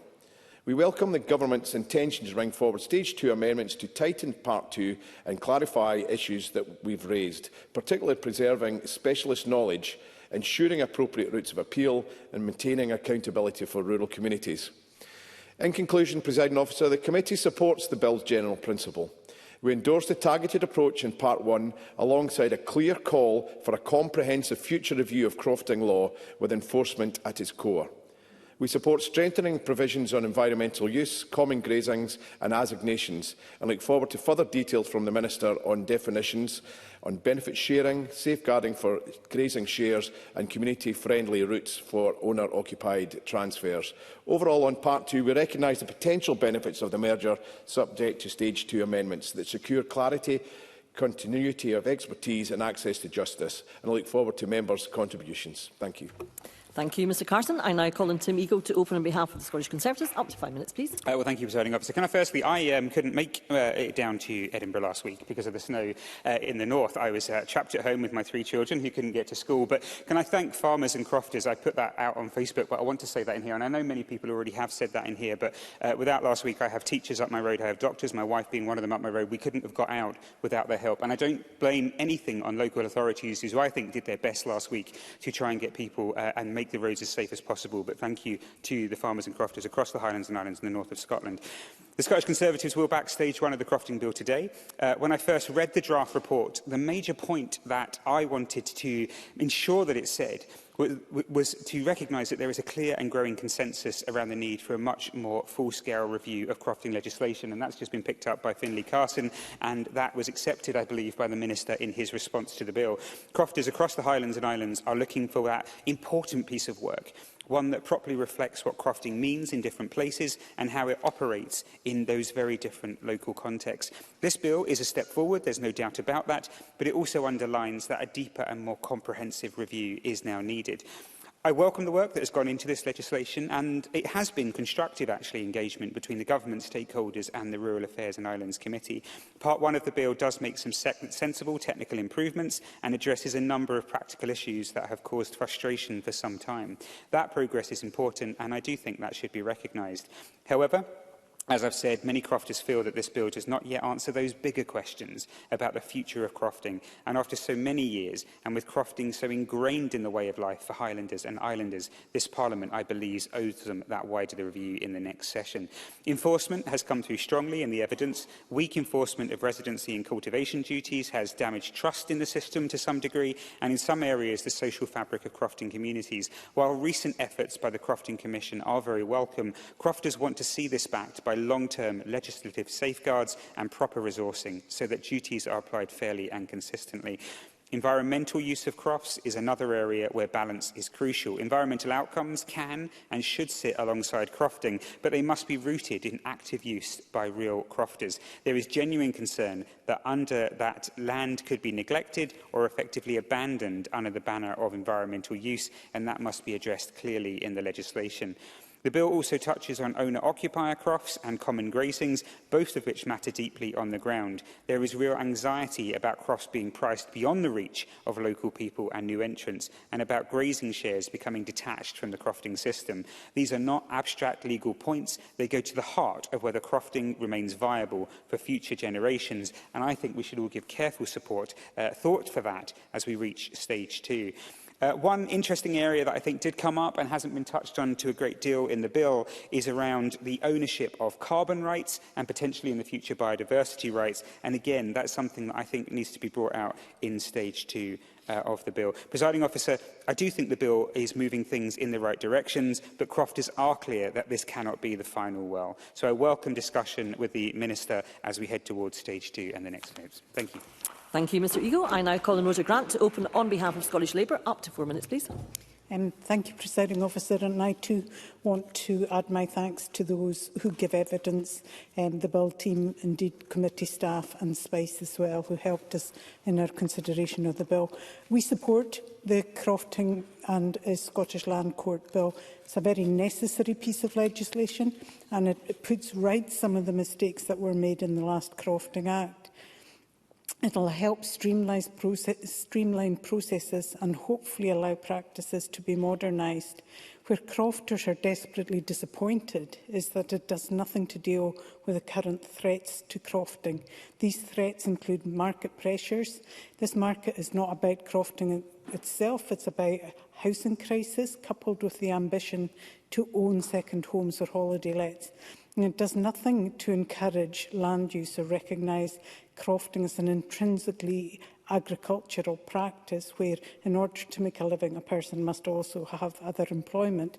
Because of this, diversification has been encouraged, and that's meant that diversification such as holiday accommodation and finding other uses for land has eclipsed the agricultural use of crofts. Some of the activities fit well with crofting, things like growing vegetables, weaving and using the produce of the land, but others don't. Second homes and holiday lets are damaging crofting, and the bill does nothing about these. Its only innovation is to look at environmental management as part of crofting, which is a positive move as long as it doesn't disguise environmental management for dereliction and rewilding. Crofting, by its very nature, is environmentally friendly. Crofters who have carried out carbon audits find that they sequester carbon rather than produce it. And practice is also nature-friendly, and therefore, if we're serious about the environment, we must support some of those traditional aspects of crofting, and also recognise it as an economic driver. But people have to be able to make a living to stay and work in our crofting communities. Neither does the bill make it clear that peat, trees and grass and other essential carbon stores actually belong to the tenant. Crofters have always had the right to cut peat, to grow and cut trees, and indeed we now have woodland crofts. And the bill needs to provide clarity on this issue. If it doesn't, we will face a block to peatland restoration. One of the most complex issues about the bill is also the grazing shares, and many people have talked about that and how they've come adrift from the croft. In most cases, this was unintentional, where the croft was sold and the conveyancing had not included the grazing share with the croft. The bill will put in place a default to stop that happening going forward, but it doesn't deal with the cases that already exist, and action needs to be taken to ensure that the land is being used. And the most straightforward way of doing that would be reuniting the share with the original croft. The Scottish Land Court and Tribunals for Scotland part of the bill is less contentious, but that could be because it was difficult to get discussion about the policy from the service, and therefore difficult for the committee to get a clearer view of the practical issues. While we understand there must be a clear separation between the judiciary and Parliament, Parliament, however, has to look at the impact of changes and how that impacts on running of the court services. So there must be the ability to scrutinise that. Presiding officer, this bill will hopefully cut bureaucracy. It does nothing to reduce the complexity or put Crofting on a secure footing going forward, and therefore the next Parliament will have to return to this if Crofting and its value for slowing depopulation are not lost to future generations. Thank you, Ms Grant. I now call on Ariane Burgess to open on behalf of the Scottish Greens. Up to 4 minutes, please. Thank you, Presiding Officer. And can I give my thanks to the Rural Affairs clerks, Spice, the Bill team and everyone else involved in the development and scrutiny of this bill. Crofting is a vital part of Scotland's cultural and social heritage, but it isn't just a reflection of our nation's past. It's a tradition, an institution that's living and breathing and crucial to both our present and our future. Crofting is a glue that holds rural and island communities together and supports their respective economies. And going forward, it offers us a template for low-impact land management that, if adopted more widely across Scotland, can help us meet the major challenges presented by the climate and biodiversity crises and provide fair access to land and food, as well as an antidote to rural depopulation. While I'm pleased that Crofting's contribution to Scotland has been acknowledged by the very existence of this bill, I'm glad to see that crofters and other stakeholders are largely happy with its contents. It has to be said that this legislation is something of a missed opportunity. It's been in the pipeline for a decade, and yet what we have before us today is more of a technical exercise, although I did hear the Minister's comments and points on how it is also enabling. But what was hoped for was a more ambitious document that crofters have been calling for, and that sets out a vision for what exactly crofting is for. Key elements that are missing include tighter regulations around the market in tenancies so that crofting can be more accessible, a scheme to create crofts on public land, and a Scotland-wide expansion of where crofting can take place. And I'd be interested to hear from the Minister what work is being done on these much-needed policies. We must ensure, as far as possible, that the next government launches a new crofting bill process to address these matters and others besides, and ideally on a foundation of current work. In terms of what we've got now in the here and now, there is very little in this bill that the Scottish Greens disagree with. It's good to see that crofters will be able to put their land to environmental use, and I hope that this will give the community the confidence to do their bit for Scotland's nature and climate and help to achieve that landscape scale change that's needed if we're to meet the major challenges of this century. I understand that there has been some concern about whether this new power for crofters will lead to abandoned crofts, but with the right safeguards in place, which I'm keen to explore at stage 2, this need not be a concern. Turning to part 2 of the bill, the merger of the Lands Tribunal and the Land Court seems to be a sensible idea, given the close proximity in which these two institutions work. And it's good to note that the newly formed Scottish Land Court will have jurisdiction over access rights disputes. And I trust this will allow for better, fairer access to justice in this area.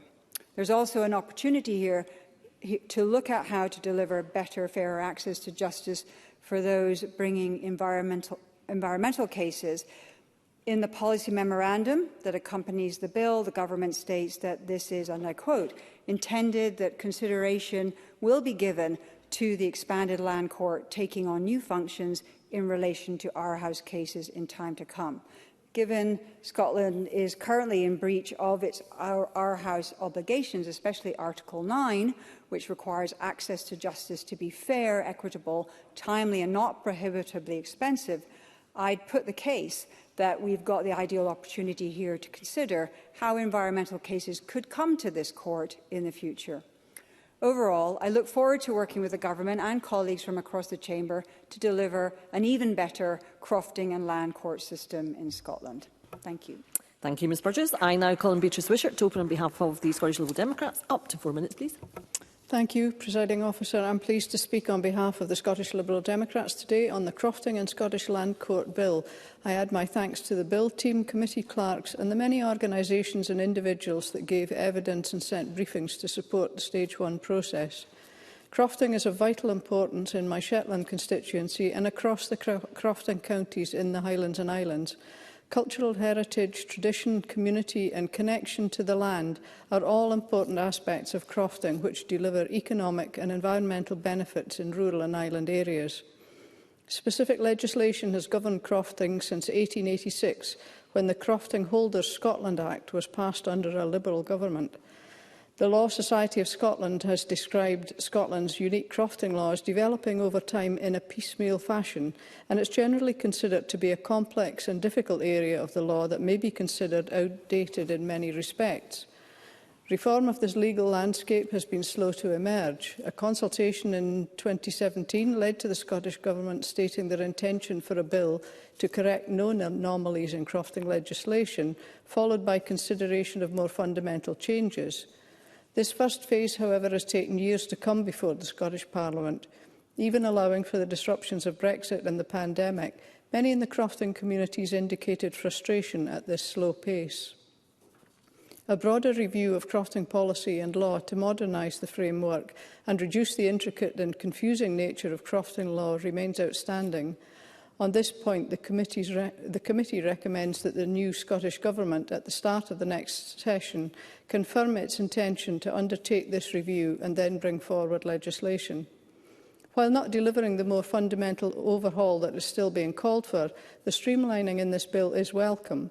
There was general support for the bill's provisions from stakeholders during the Stage 1 process, and positive feedback about the engagement and co-design between stakeholders and the Scottish Government, something that is important to see continue as the bill progresses. Part 1 of the bill makes changes across various aspects of crofting law, including the enforcement of crofters' duties, the powers of the Crofting Commission, common grazings and the Crofting Register. The bill extends the definition of purposeful use of croftland to include environmental use. The committee heard concerns that this could be used as cover by an absentee or negligent crofter to neglect their croft. The NFUS has stressed that environmental use must be linked to active land management to mitigate this outcome. I note the Minister's commitment to strengthening the definition of environmental use, and I look forward to seeing what is brought forward. This issue is one that should be included in any future review of crofting law. The bill contains provisions to prevent unintended separation of grazing shares. Stakeholders, including the Scottish Crofting Federation and the NFUS, called for more action to reduce the separations of grazing shares and their original parent crofts. It was noted during evidence sessions that in Shetland, grazing shares are attached at point of purchase, forming a part and pertinent of the croft, unlike in most other areas. And it's useful to note these differences across the Highlands and Islands and where they might offer opportunities for learning. Turning now to Part 2 of the bill, which merges the Scottish Land Court and Lands Tribunal for Scotland, the Scottish Government intends this to deliver a more coherent and efficient administration of the services that both currently offer. The committee noted there were divided views in the consultation responses to this proposal and heard that some stakeholders are concerned this move may be motivated by cost cutting. So for this merger to be successful, the new Scottish Land Court must be properly resourced and access to justice must be maintained. Presiding Officer, not only does crofting require full reform, there also needs to be an understanding about what modern crofting life will look like in the years ahead. Working with crofting communities is crucial, and it's important to value and protect this way of life. In conclusion, while there is more to be done to deliver the changes needed to modernise crofting law, I'm pleased to support the Crofting and Scottish Land Court Bill at Stage 1. Thank you. Thank you, Ms Wishart. We will now move to the open debate. Backbench speeches of up to 4 minutes. I call Alistair Allen to be followed by Edward Mountain. Dr Allen. Presiding Officer, crofting is, of course, a subject never far from my inbox, and nor is the issue of crofting reform. It is clear that substantial change to 150 years' worth of crofting legislation cannot be achieved in a single bill, but also that the bill before us now is an important first step to that wider reform. It is my view that an additional bill will be needed in the next Parliament. Can I thank other members of the Rural Affairs and Islands Committee, our officials and witnesses for their input into this report. I would particularly mention the visit which the committee convener, Mr Carson, and I already mentioned, were able to make to Skye. And this visit was, I believe, very useful in helping to inform this report and indeed its conclusion that the committee backs the general principles of the bill. I'd also like to thank the Minister for Agriculture for his engagement with me on the bill directly, but more importantly with the committee more widely.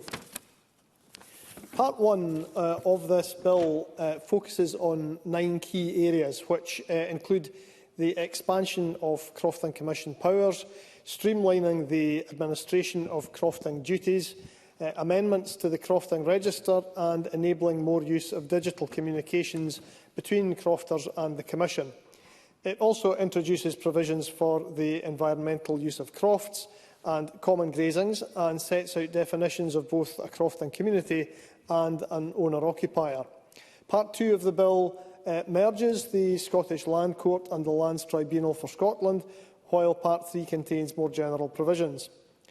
Now, as the report mentions, without effective regulation, crofting doesn't function. Concerns remain about the number of crofts which are abandoned or where the crofter is a long-term absentee, and there are likewise concerns about the need for enforcement action on this to allow easier access for new entrants to crofting. The committee welcomes the emphasis on the environment throughout the bill, though is also keen to see safeguards that prevent any wholesale abandonment of agricultural land in the name of that environmental use. While it is out with the scope of this bill, we must see future legislation tackle the issues created by the marketisation of crofts in recent years. As the Minister said in November last year, the present bill prepares the ground for what comes next, helping increase residency levels and active croft use to allow consideration of what is needed thereafter to increase the number of new entrants into crofting and sustain support for existing crofters. As the Scottish Crofting Federation have noted, work on more fundamental reform must get underway in Session 7, with a review into crofting policy and law.